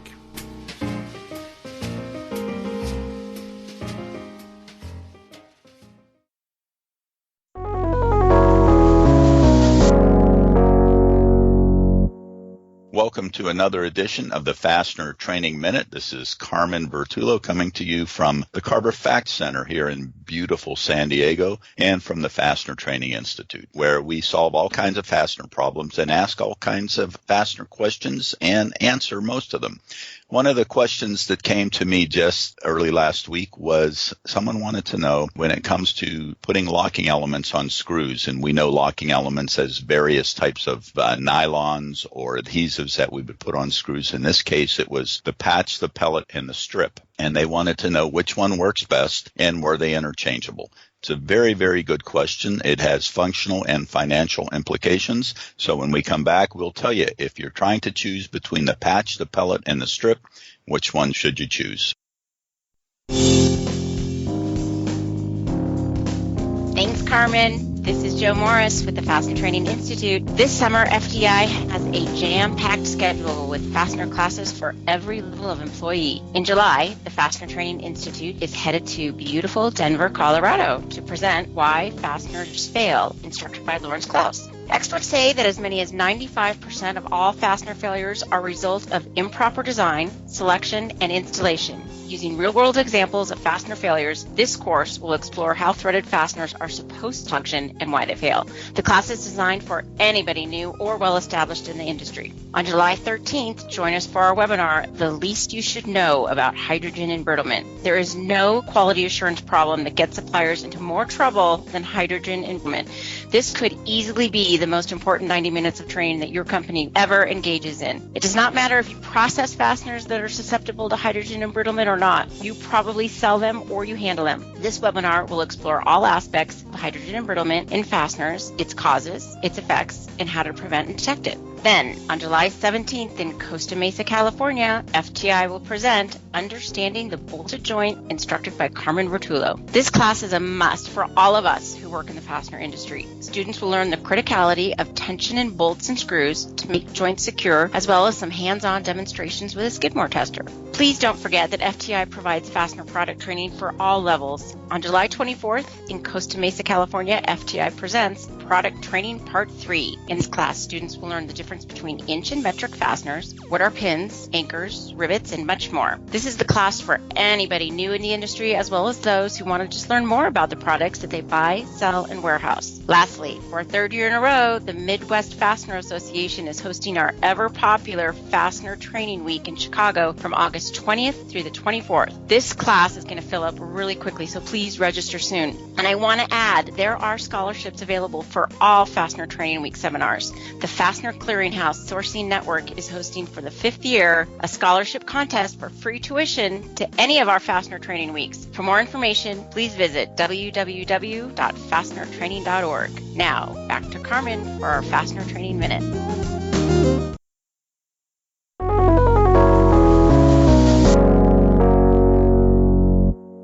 Welcome back, everybody. This is Carmen Vertullo with the Fastener Training Minute from the Fastener Training Institute and the Carver Fax Center, answering that question about patch, pellet, and strip.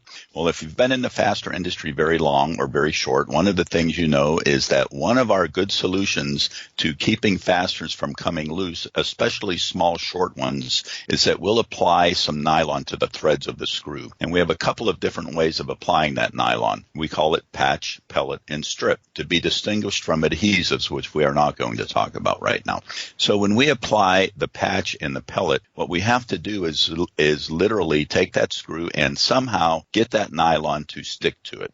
In the case of the patch, we heat the screw up and we spray some microscopic droplets of powdered nylon onto it, and it melts and it makes like what looks like a little scab on there. And so when we install the screw into the hole or on the nut that it goes on, that nylon creates an interference which causes friction on the opposite side of the screw, keeps it from coming loose. In the case of the patch and the pellet, the difference is we actually machine a place on the screw. If it's the pellet, we drill a little hole and we insert a small plug of nylon into it. If it's the strip, and I think I misspoke a minute ago when I said patch and pellet, I meant strip and pellet. If it's the strip, we machine a little groove and we put a little strip of nylon in there. They all are very effective, and they actually are all about exactly the same in effectiveness. And by specification, they all meet the same requirements for anti-vibration, or what would be called the prevailing torque, the torque that we have to overcome when we install the screw.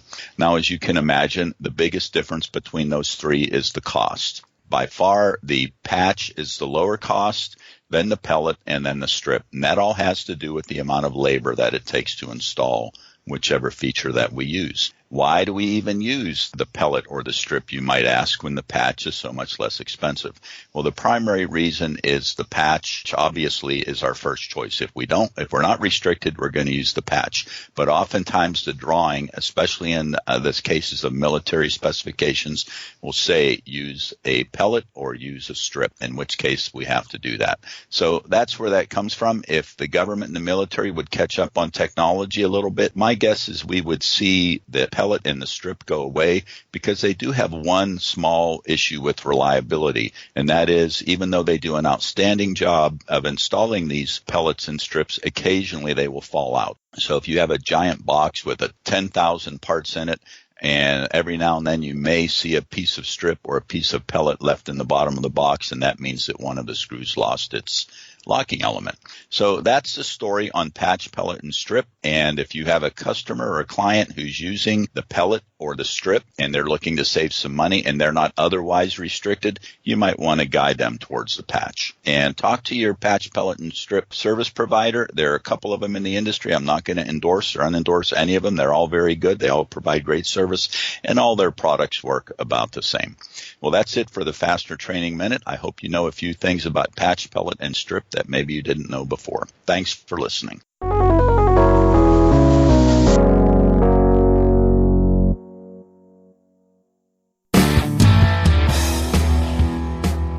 This is Frank DeVito from Solution Industries. and you're listening to Fully Threaded Radio.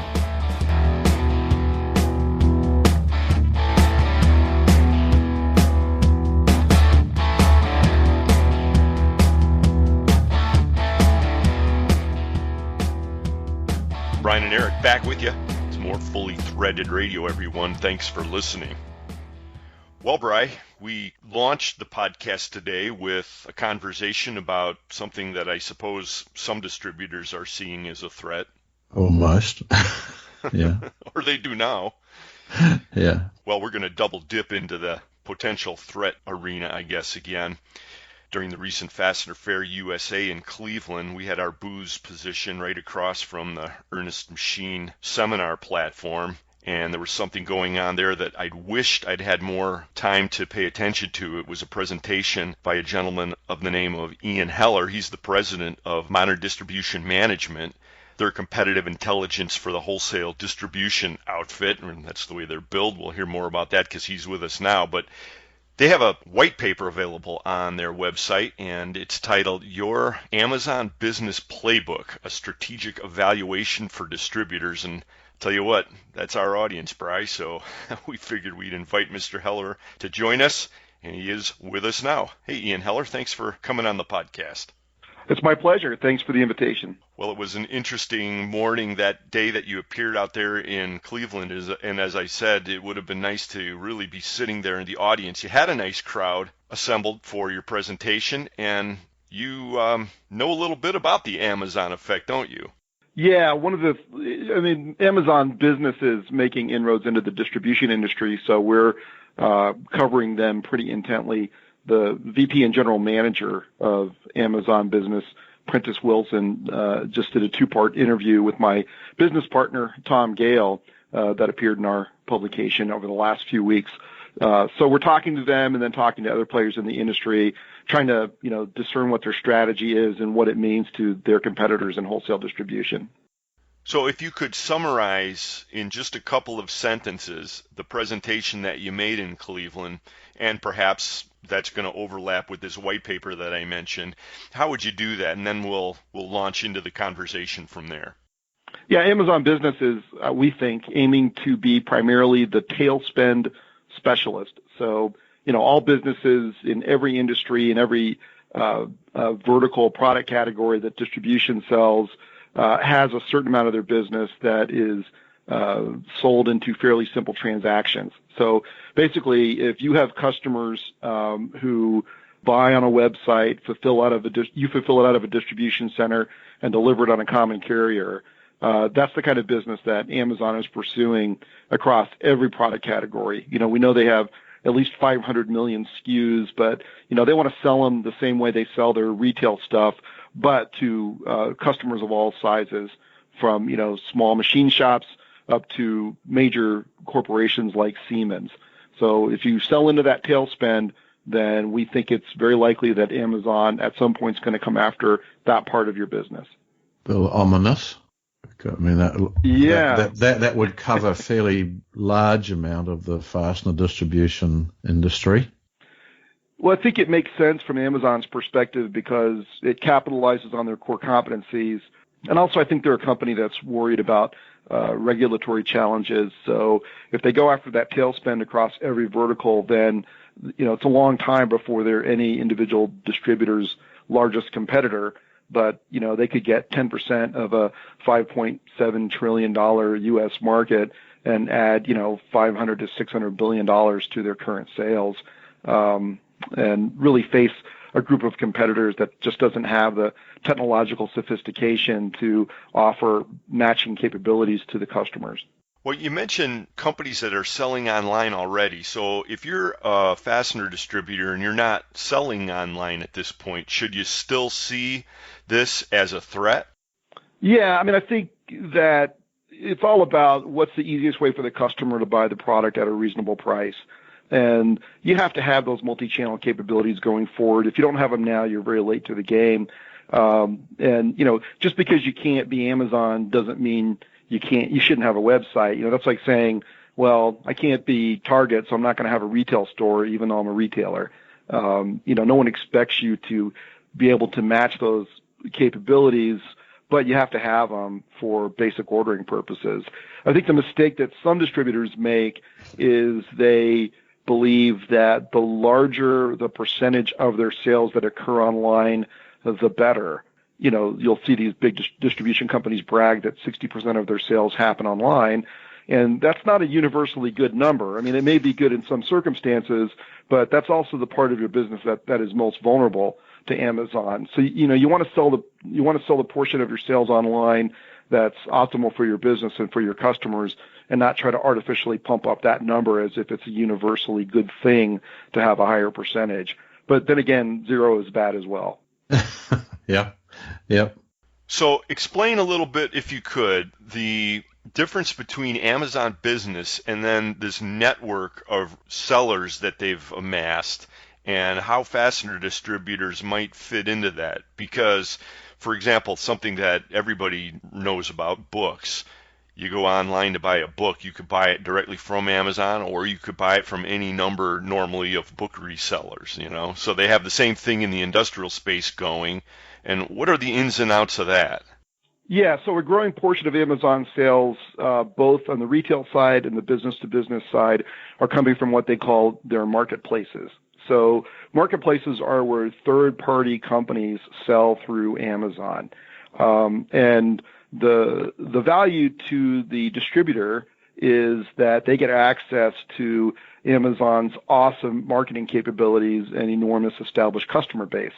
So if you put your products on Amazon Business, then you get exposure to a market that you probably can't reach at all, or certainly can't reach very inexpensively by allowing Amazon to display your products. So the upside is you should be able to get some short-term sales. And this really works to Amazon's benefit because they can now add a bunch of products to their mix and really face no cost in doing so. I mean, it's your working capital because it's your inventory. It's your capital because it's your distribution center that is holding this inventory. And it's your SG&A cost because you're doing the picking and packing and shipping of these products. And then Amazon charges a commission or a fee on those sales, which for most distributors is about 12%. But there are other alternatives. So there's also fulfillment by Amazon where you actually ship your products into their warehouses and they ship them for you. I think the challenge for distributors is that Amazon charges a variety of fees like marketing fees, etc. I've also heard distributors complain of slow payment, and we're doing a survey right now to understand the realities behind some of those challenges. But probably the biggest disadvantage to the distributor from my perspective is that Amazon's collecting that transaction information. They own the relationship with the customers who buy from them. You're not allowed to contact those customers who make those purchases. And over time, you're giving really your most sophisticated and most aggressive competitor the transaction detail that they can use to buy those products direct and go around you. So, you know, I think that's the real risk is you're probably trading short-term sales for long-term disintermediation. At least there's the significant risk of that. And according to some retail analysts, that's actually happened off of the retail marketplace. So, you know, I think for distributors to do that is exposing their, you know, precious transaction and demand data to a very aggressive competitor. And I can't imagine they'd give it to any other competitor, but a lot of distributors are giving it to Amazon in exchange for some short-term sales. Did you say disintermediation there earlier? Yeah, you know, it's funny because for years that was, you know, the big discussion in distribution. And actually, if you think about the way the marketplace works, you're actually adding an intermediary, right? You've got the manufacturer selling to the distributor who's selling to Amazon, essentially, who's selling to the customer. And in some cases, there's even a new intermediary because there are companies out there that specialize in taking shipments from distributors, repackaging them, and putting the proper barcodes on so that they go through Amazon's supply chain efficiently. That's actually an additional reseller. So then you have the manufacturer, the distributor, this specialist that helps you sell successfully through Amazon, and then the customer. And you know, you start stacking up all of the gross margins and commissions in that supply chain, and it's hard to believe that Amazon won't someday view that as an additional profit pool that they can collect by taking those items direct. I mean, inefficient supply chains don't last forever. Oh, yeah, 100%. I mean, funny word, serious topic. And I mean, I was fishing for a chuckle there, but yeah, I mean, that makes total sense. And, you know, we talk to lots of distributors out there at various levels in the supply chain, and lots of them have talked with Amazon over the years. And one thing that we hear all the time is, well, the fees that are required to get in on this, really, they chew up all the margin. I mean, do these guys realize we're making 10 points or 12 points or whatever it might be? I mean, those are typical numbers you hear, you know. So that may be one of the challenges that Amazon has in the industrial fastener distribution space. I mean, you must have heard this. Yeah, I mean, I've talked to distributors in various verticals, and, you know, and I don't have more than anecdotal data to back this up, although, as I said, we're doing a research project to put more quantitative data behind it. But I've talked to distributors who've told me that they sell through FBA, which is called Fulfillment by Amazon, where they put their SKUs in Amazon warehouses, and Amazon does the picking and packing and shipping and fulfillment. And I've been told that they're paying up to 44% of their total sales to Amazon.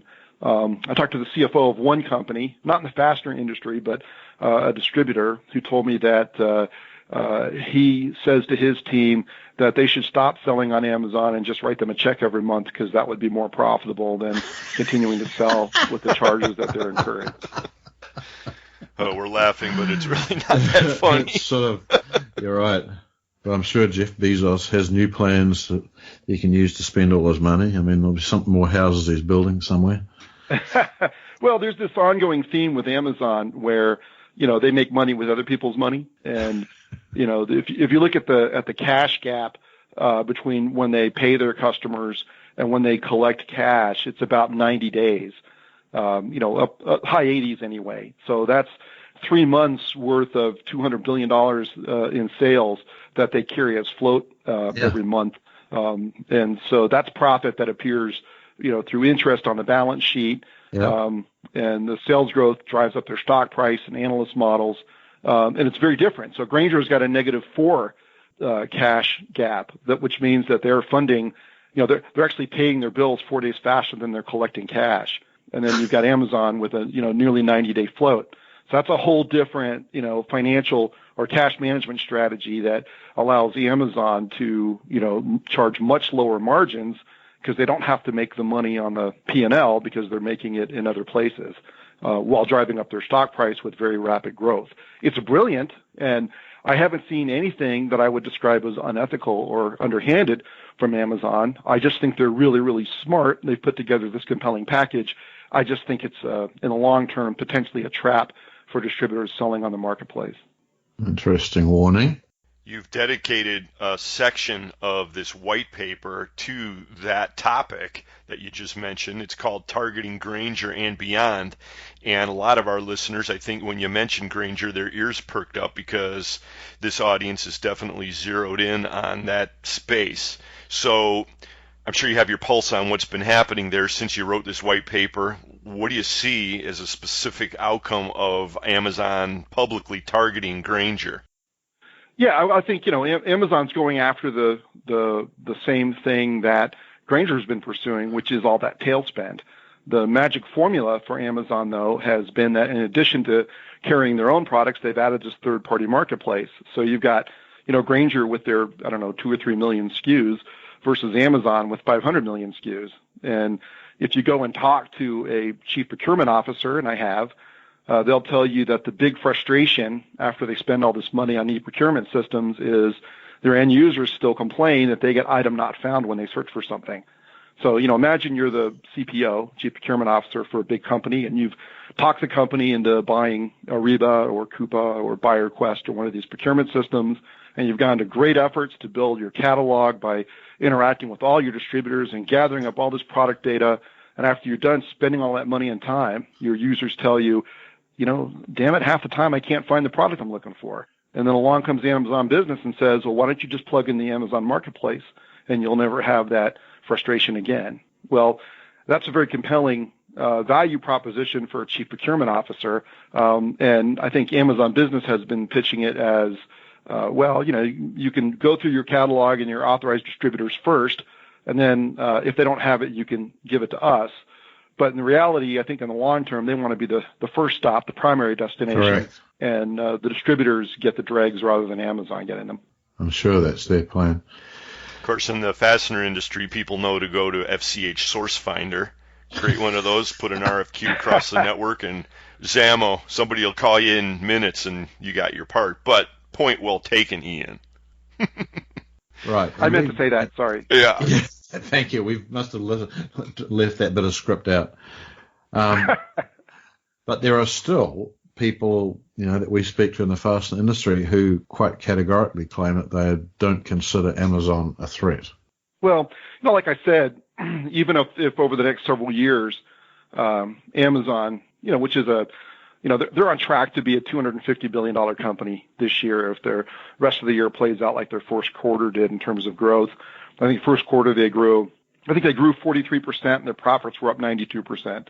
So if you play all that out and they're a $250 billion company by the end of the year, which may be conservative, and you're Jeff Bezos, you've got to find a way to grow. And you want to find a market that's highly fragmented, that has relatively unsophisticated competitors, hopefully as many as possible are in denial, and you want to be able to grow for years. So, distribution is a good target for him because it has those characteristics, generally speaking, not that there aren't sophisticated distributors, but on average, they're not as sophisticated as a lot of other competitors that Amazon faces. But even if he executes that successfully for the next, 5 years or 10 years, and he gets to $500 billion or $600 billion, that's only 10% of the market. So none of what I'm saying is intended to intending anyone to lead to the conclusion that other distributors are all going to go out of business, because it's only 10% of the marketplace. But my guess is all distributors are going to be affected to some degree. And the degree to which you're affected is going to depend on how much of your sales follow that simple path of order on a website, fulfill from a DC, deliver on a common carrier. The more you vary from that and you have, value-added services, whether it's assembly, fabrication, kitting, reserved inventories, vending, manufacturing of some kind, you name it, the more you have those services surrounding your product sales, then the better position you're going to be in, because a smaller portion of your overall sales follows that too simple a path. I think in talking with distributors about this subject, lots of them point out that one of the barriers to entry for an Amazon is exactly that, Ian. And in addition, it's the extreme amount of technical knowledge that it takes to execute a sale, basically. And so lots of companies, especially the ones that specialize in those highly technical special fasteners, they feel a little bit insulated, I think. I mean, they're still looking over their shoulder. I think everybody needs to. There are a lot of reasons to do so, but I think that's definitely a little bit of a moat. But for other distributors, let's say ones that are handling more just items that are commodities, let's talk about some things that they should be doing to position themselves in the best possible way to face this new reality. Yeah, I think you're absolutely right. I mean, some distributors are very vulnerable to Amazon. Others are not very vulnerable to Amazon. So I think if you're in the vulnerable category, you need to figure out, what are the moats you're going to dig to, hold back the Amazon, if you will. I think it's the stuff that I just named. It's adding those value-added services, but it's also about improving your relationships. I mean, you want your salespeople to be so well-trained and knowledgeable that they really are viewed as a valued consultant to the customer's processes. So I think, that's exactly right. If you have absolutely expert account managers who know their stuff, they know the products, the customer really relies on them for product recommendations, and then you add to that the kinds of services I talked about earlier, and you have an inside team that's also equally expert. I mean, I think you're in a better position. It's all about adding value. So you can add value in different ways. It's interesting. There's a quote from Jeff Bezos where he says, I'm paraphrasing, there are two kinds of companies. one kind of company works to increase prices for customers. The second kind of company works to reduce prices for customers. We're the second kind of company. And so, my caution to distribution leaders is every time I go to a conference, there are workshops on how to grow gross margins, which ultimately means raising prices to customers. You can always buy better, but usually these workshops on improving gross margins are about finding ways of charging customers more money. Well, you're facing a competitor who's actively trying to lower gross margins and lower prices to customers. So if you're going to be in that first group and you're going to be dedicated to charging more, you better offer the value to justify it. And that gets back to having the expertise and having the value-added services and becoming essential to your customers through a real value add. So if you don't know your customers' needs very well, and I would imagine most fastener distributors do, and you don't have a plan to be more value-added in the long term, then you need to develop that strategy now. Right. I want to come back to a question where it relates to an article that you have on your site called Why Are Distributors So Bad at Marketing, which I thought was a great article.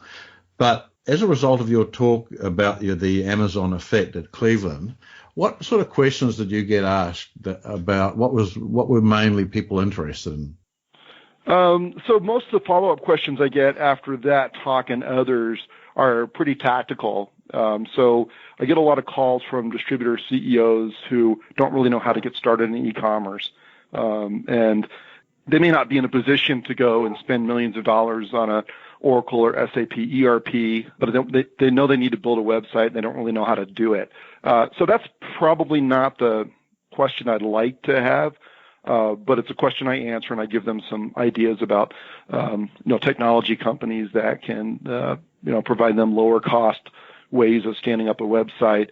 But, for the more strategic thinking executives, I get, the question like the one that you asked, which is, how do you differentiate in the long run? And I always tell them, look, just start planning, get your team together. Make sure you understand Amazon's value proposition, because a lot of distributors don't. Amazon's got 55-day open account terms for their Amazon business customers. A lot of distributors would call those customers on hold. Amazon calls that, ordinary terms. And, but the value proposition is on their website. Get to know it. Understand that they are hiring salespeople whom they call customer advisors, and then figure out how you're going to engineer your value proposition so that you do things that are very difficult for a pure online competitor to match. So that's, I can help people with the tactical questions. And, we don't do consulting, so this is not, I'm not pitching anybody for business. I'm just answering your question. But the real important thing is get Amazon business and its capabilities incorporated into your long-term strategy so that you have a plan to sell around them. Because I think, to your point, the fastener industry is better insulated from the Amazon effect than, the Grangers of the world. But it's still a risk, and they're going to continue to add capabilities. So, what's going to be your radar screen so when they start doing things that are threatening to you, and how you're going to react if and when that occurs? What's your strategic planning process so that you have an answer for how you're going to build moats in the future? Brian, I want to give you a chance to go back and re-ask that question about why fastener distributors, or I guess distributors in general, are so bad at marketing. But let me just remind everyone, we're speaking with Ian Heller. He's the president of Modern Distribution Management. Their website is mdm.com. You can download the white paper that we've been talking about there and check out the article that Brian's about to inquire on. Right. Now, I know this is your article. This is Why Are Distributors So Bad at Marketing, okay? This not specific to fastener distributors. Right. So there's the assumption that everyone else is great at marketing and distributors are terrible, or that everyone's really terrible. Well, I think on average, distributors are not as good at marketing as retailers are, for example. But it does vary a lot by sector. So, for example, generally speaking, what I've seen in electrical distribution is that industry is better at marketing than some other vertical categories. And I think the driving factors there are the electrical industry organized its product data itself a long time ago. And product data is the biggest barrier to standing up a website. And so if you make that data readily available, then you've just lowered the bar in terms of effort and expense for all the distributors who want to sell online. And I think the margins are lower as well, which means that you've got to find more efficient ways of selling and marketing because the competition's tougher in some ways. So I think it varies by vertical category. I think the bigger distributors, for the most part, tend to be more sophisticated. But also marketing is really hard in distribution. I mean, the attribution challenges, in other words, what drove the sale, are much harder for a multi-channel company like a distributor than it is for Amazon. And Amazon, essentially, all their marketing for B2B is online, and they can follow that to the shopping cart and checkout, and they know where it came from. If you're a distributor, and you've got a sales rep, and you've got displays, and you've got delivery drivers talking to customers, and you've got inside account managers, and you're sending out flyers and emails, and you have a website. When that customer makes a purchase and they've been touched by some or all of those points of contact, how do you parse out which part of that investment drove the sale? It's a very, very difficult measurement environment. And so to say that distributors are bad at marketing doesn't mean that the marketers who work for distributors are bad. It just means it's a much tougher environment because you can't get a budget for marketing if you can't prove it's driving sales. A lot of fastener distributors consider their online marketing budget mainly taken up with SEO. So they're trying to get placement on Google and Bing to a certain extent. So they're looking for those kinds of clicks. So you guys were talking offline before we turned the recorder on about the efficacy of the search environment in Google versus Amazon, for example. So, Brian, you were thinking that Google does an okay job, or repeat what you were saying.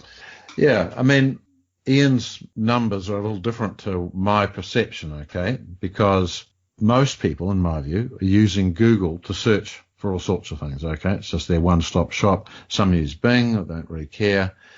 But the interesting thing I see that has happened in the last short while, maybe the last month or so, is that when you did a search, just say, for a half-inch hex cap screw, well, you would get the Amazon results that you'd, click on the link, suddenly you're on Amazon and you've got these half-inch cap screws.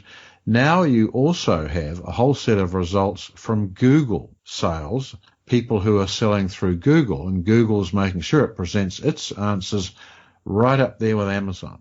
Now, that's an interesting sort of twist because that's sort of the whole thing of why Facebook has been over in front of the European Union trying to answer questions relating to what extent are they manipulating the market themselves to put themselves in front of people in preference to anyone else. And Google's been asked that question as well. Well, what do you make of that, Ian? Well, so 2 points. One is that, there was a survey released last year. I think it was a e-commerce startup called Bloomreach, and they surveyed 2,000 people, and supposedly more people in that survey are originating their product searches on Amazon than on Google now. And so, to the degree that the research is accurate, you'd have to say that Amazon is becoming more and more the first top destination for people searching for products rather than Google, which makes sense if you think about it, because people, for the most part, want to be efficient when they make a purchase, and they trust Amazon because Amazon's, a very, very reliable provider of products. And so why not start there? In addition, they seem to have everything now. Now, with Google, traditionally, Google has been very clear about how it ranks results through paid versus organic search. So if they have changed their organic algorithm to make it driven by commercial interest, then I'm not aware of it. Doesn't mean it's not the case. I just haven't heard that. Traditionally, the Google algorithm for organic search, which they keep top secret, was really based around the authority of the websites. And, if you tried to game the system, Google would punish you for it and lower your rankings organically. Yeah, we've seen that. Yeah. they've always had the pay-per-click portion, and I've, bought a lot of Google advertising over the years to get in the top spot for paid, but it's more valuable to be in the top spot for organic. And that's supposed to be, purely based on how authoritative a resource you are relative to the search term that the user entered. I haven't heard that they're compromising that somehow. I suppose it's possible, but that's news to me. Right. Well, they do change the algorithms because they announced sometime in the last month that they're changing the priority to lessen the priority of those sites that have no mobile fallback. And right. So, which is sort of interesting because this is our reckoning of the fastener industry at the moment. It's not to say it's going to be like this forever.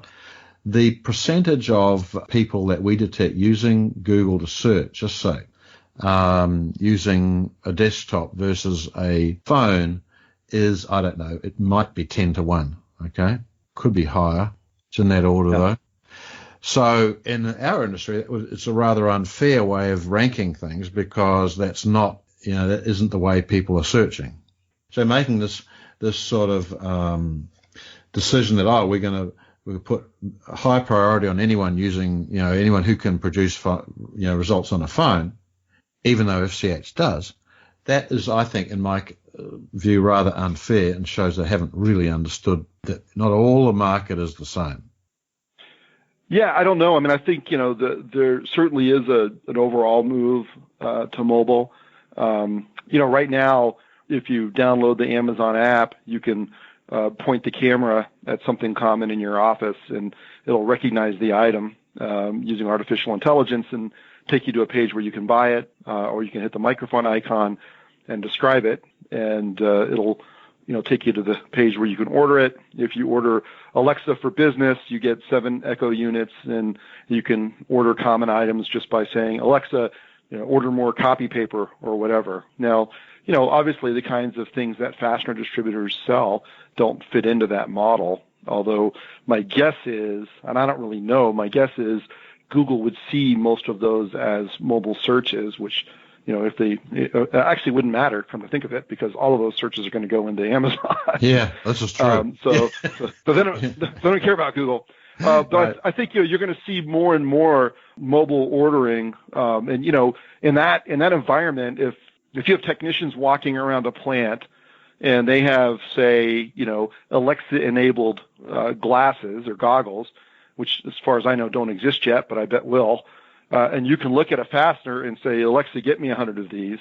And Alexa has the intelligence to figure it out, assuming that's possible. Then everybody gets bypassed except for Amazon. And if you can say it out loud to Alexa and you have the nomenclature right, it also goes to Amazon. So I think part of what they're doing is they want to take the human decision-making out of the equation by making it so easy to order from Amazon, whether it's through camera or voice or through some kind of sensors, that, they get all the orders. I mean, I go through their job descriptions a lot to kind of try to get a feel for what's happening. And they have a job description that I'll paraphrase where they say, they want Alexa to know everything about every product ever made while connected to a store that sells everything. That's their ambition. I mean, that's what they put in a job description. And so that doesn't leave room for anybody else, in the marketplace if people start moving away from keyboards and you have artificially intelligent driven ordering coming from cameras, microphones, and sensors. Yeah, using a voice is going to be much more accurate because in the world of fasteners, taking a picture of something, it's a little hard to tell whether it is, say, made, it's zinc plated or made of stainless steel or something. And there's a very big difference between the two products. You bet. Brian is quietly in the background now working on the scrubber for voice. Yeah. Fully threaded listeners know that. I did actually try with that for the phone thing. It was a problem, but it was okay with very heavily accented New Zealand English, but American English was a bit of a problem. Yeah. Well, it's the early days and all this stuff, right? I mean, the Amazon has 16,000 job openings as of the last time I looked about a week ago, and almost 9,000 of them were IT related. only a few hundred of them were distribution center jobs. So, they're hiring, some of the smartest people in the world in artificial intelligence. So they're doubling down that they can, they're going to apply that in every type of business that they're in. But I think they're going to try to apply it to the transaction experience in B2B. I mean, they have another quote in one of their job descriptions that they think the best shopping experience in B2B is no shopping experience at all. In other words, it happens automatically. Yeah, right. Well, look, in not that many years, they've had an enormous impact on the way people buy things. I mean, there are a group of people who still go to bookshops and want to sit down and have a cup of coffee there or something like that. But the truth is, buying something from Amazon is quick and reliable, and and I use it. Look, a great example. Just within the last week, I was buying some stuff for a garden sprinkler system. So I went to the company that makes them all. It was Orbit. Placed my order, and then tried to work out where was this order. Okay, no way you can contact anyone at this company. And I'm on there. I know they've charged my card because I can see it in the charges. I have no idea where this order is. There's no way I can find out. And I'm sitting there 2 weeks later, finally it arrives. So I buy some fittings that go with this, made by the same company from Amazon. They're there 2 days. Okay. This is why people use Amazon. Yes, I think there's a Crockett Brentano executive in retirement maybe listening to this that would agree with you, Bri. Well, Ian Heller, you're the president of Modern Distribution Management. The website is mdm.com. Thank you so much for joining us and giving your insights. We encourage our listeners to go out to your website and have a look at some of the articles you've got here. They're really interesting and they're quite relevant to this industry. And Thanks, gentlemen. I really enjoyed the conversation. Thank you. And we'll be back momentarily with more Fully Threaded Radio. Right. Once you're in this industry, you're not getting out. Good thing there's Fully Threaded Radio. Talk radio for the fastener industry. BTM Manufacturing is a domestic ISO 9001 manufacturer of threaded fasteners and bent wire products. From anchor bolts to studs to U-bolts, BTM is committed to making your per print special with the highest quality standards while meeting your on-time delivery schedule. Since BTM began in 1961, this family-owned business has remained focused on providing exceptional service to their customers. Centrally located in Kansas City, Missouri, BTM recently expanded into a 100,000 square foot facility, which allows for the production and manufacture of many projects simultaneously, both large and small quantity. BTM's website at btm-mfg.com allows you to submit custom quotes quickly and easily, and once you do, a BTM team member will contact you as soon as possible to discuss your needs. Are you ready to get started? BTM is visit www.btm-mfg.com today.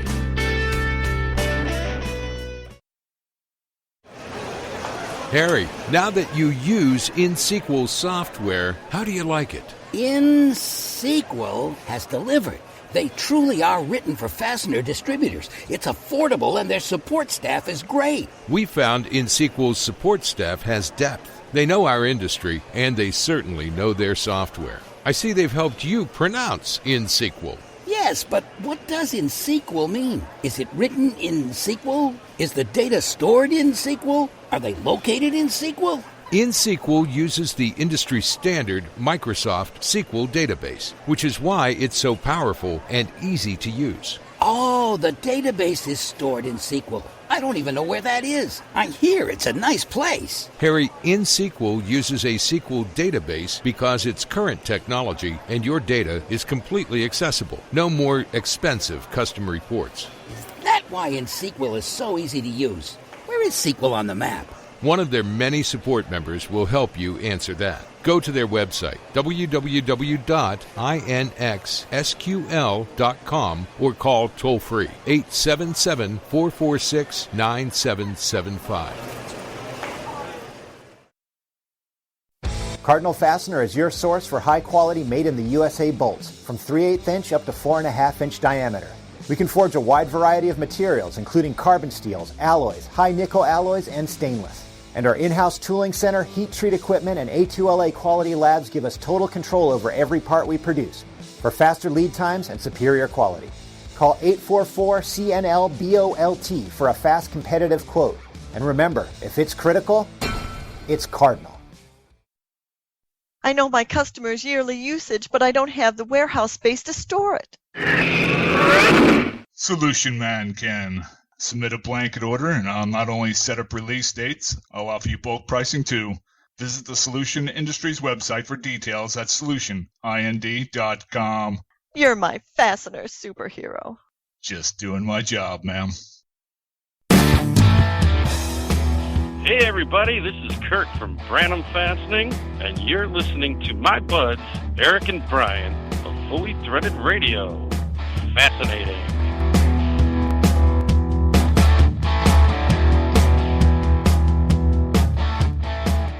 Brian and Eric back with you to close out another one. Well, Brian, you pointed out that there was a story out there on MDM.com called Why Are Distributors So Bad at Marketing? Yeah. Yeah, well, right after we recorded that with Ian, there was an update released, which is part 2 of that story. It's written by a gentleman by the name of Jim Markison. Get out there to MDM.com. You can read that if it tickled your interest a little bit, everyone. Well, it's an interesting article. I mean, it's just, I read it through a couple of times and, raises interesting points. Now, in general, the point is that marketing is very difficult to justify, okay? Because it's, why when times get tough, marketing and education or training get cut, okay? Because they're the one thing you can't really run around and quantify exactly. Yeah, and what they taught us in business school during the marketing class was that during tough times, if you cut out your marketing, then the ones who don't cut it out are the ones that are going to prevail. But somehow that message is easier said than executed, isn't it? Yes, it is, very, very much. And it's the same with training. If you don't, if you don't have anyone trained to do their job, then no one's doing their job properly. So, however, it still is what gets cut. Hey, what are we complaining about? The fastener industry's going gangbusters. Yeah. Right. Now, I would say that in one of the things that Ian mentioned that I've thought about a lot since, which should be a little frightening for all of us, is that, his statement that the bulk of people searching for something on the web search Amazon before just typing it into Google. That's a problem for all of us, okay? If that's the perception of where you find everything. Yeah. Euphemistically, we always say, well, we're going to the store. Well, now the store will just mean Amazon because they'll have everything and they'll be everywhere someday. That's what it sounds like. Yeah. Well, I'm glad we had the conversation with Ian Heller of Modern Distribution Management. He is a guy who definitely has his finger on the pulse, so we're going to have to keep in touch with him, Bri. Right, and he's got he's very up on Amazon and what it's doing. And, we all need to be aware of that. Once again, our thanks go to Ian Heller of Modern Distribution Management. Also, the great Carmen Vertullo for offering his ideas on Proposition 65 and, of course, the Fastener Training Minute. Right. Stick around after these few words, folks, and we're going to play that bonus segment. It's 7 or 8 minutes long. If you're interested in the subject of Proposition 65, you won't want to miss it. Thanks also to Dave Manthey of R.W. Baird. He joined Mike McNulty during the Fastener News Report today. Nice job, gentlemen. And Mike is totally focused on fasteners again, which we're all lucky for. Yeah, yes. When he's not thinking about baseball or I know. the Cavaliers or the federal government misspending your tax dollars, he is. Correct. Then he's focused on fasteners.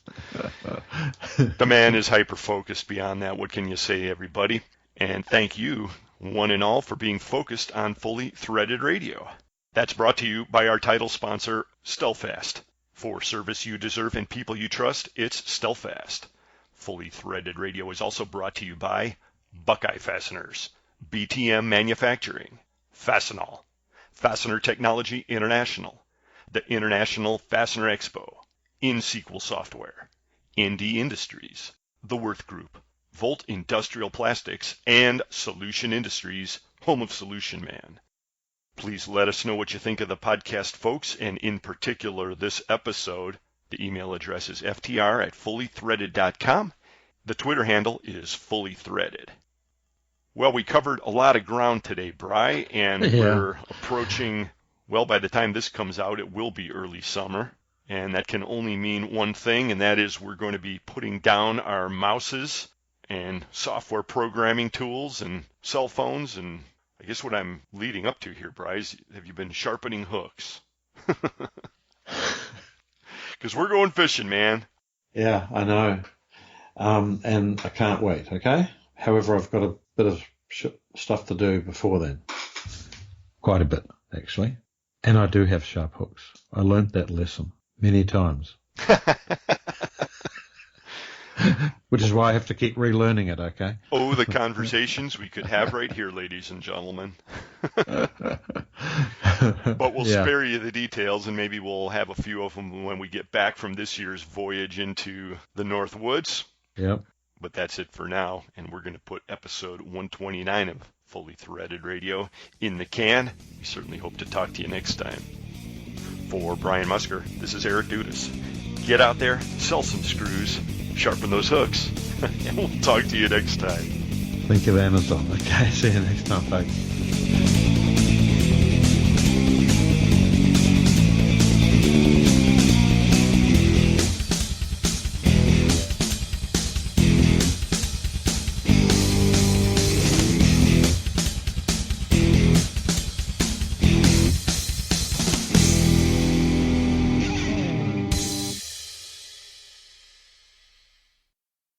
Fully Threaded Radio is a production of Fastener's Clearinghouse. Music provided by Audionautics. Can I just take 1 minute and talk about those other three chemicals? Because I have to imagine anyone that's listening is wondering about those. Because I did say that nickel and stainless was the one that we really don't have to worry about at all.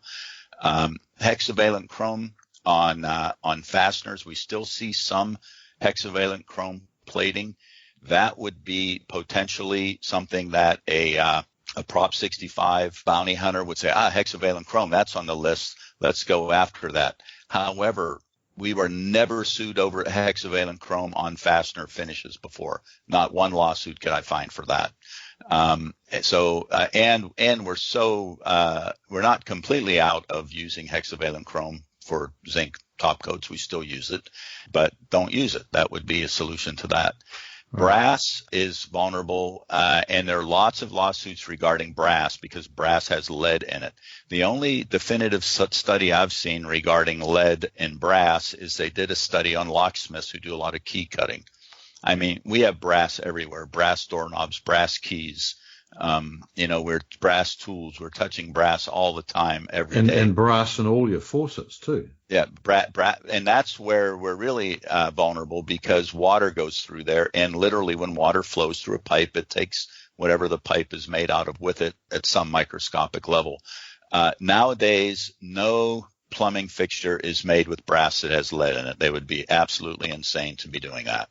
And even our fasteners, which are made out of brass, our ASTM specifications, even though they indicate lead, the lead is not a requirement to be there. It's a maximum.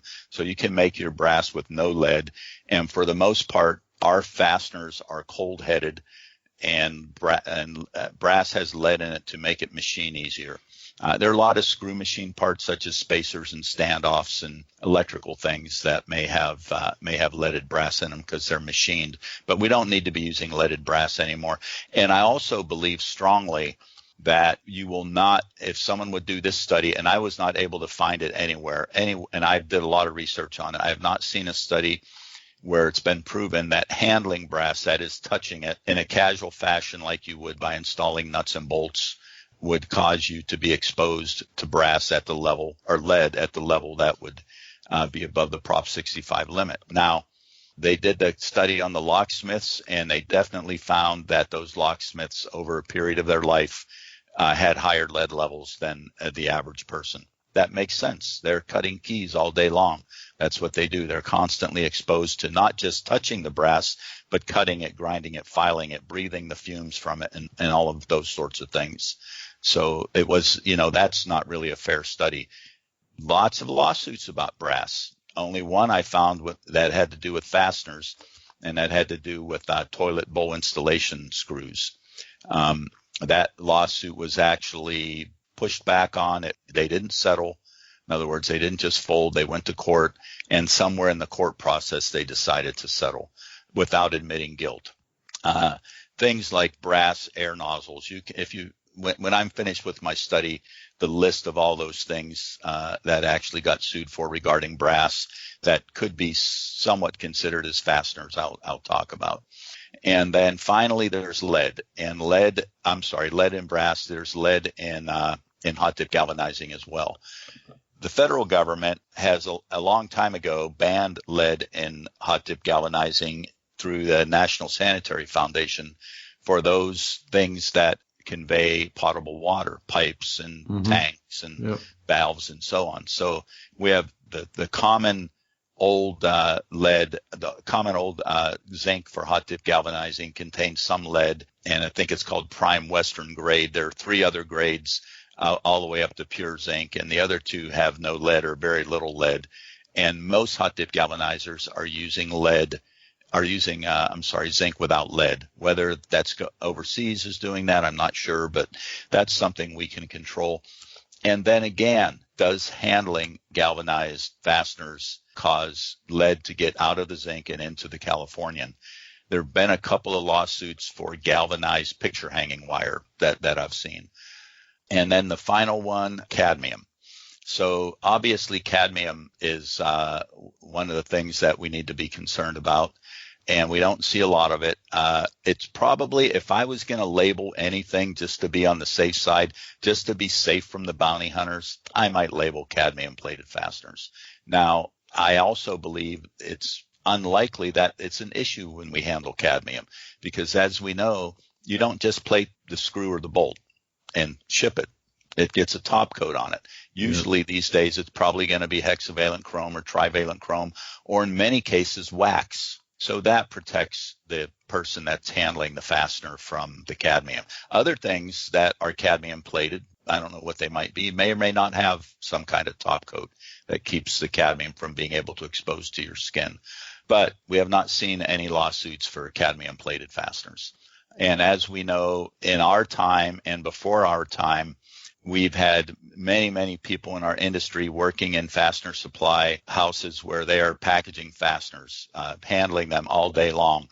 Hexavalent chrome coated zinc plated fasteners and cadmium plated fasteners, and probably more exposure through breathing the dust than actually touching them. So I would say this to anybody that is in the metal business, and if you're in the metal business like I am, you wear gloves. You wear a respirator or at least a mask. Don't breathe anything you don't have to breathe. Don't touch anything that you don't have to touch when it is part of your work lifestyle, when you're doing it every day. I don't think somebody who is putting in drywall screws all day long that happen to be zinc plated has any exposure to that, even though they're picking that thing up with their fingers all the time. As a employer or as the person responsible for a workplace, it would be a good idea to have a policy that says wear gloves, wash your hands, put up your Prop 65 sign that says this facility contains these certain elements that have been known to the state of California to cause cancer and birth defects.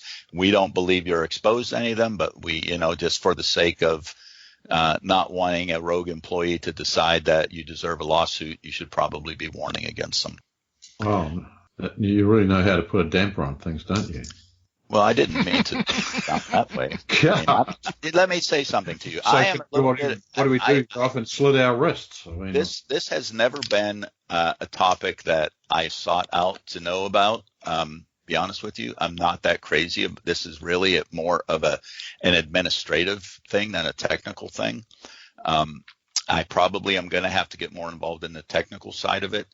But it's interesting, and I think probably based on the information that you gave me, more folks are going to need my help than I would have previously anticipated, or help from people like me. I'm not the only person that can do this, so let's get some more help and put people at ease. I'm not a doctor, but I play one on TV.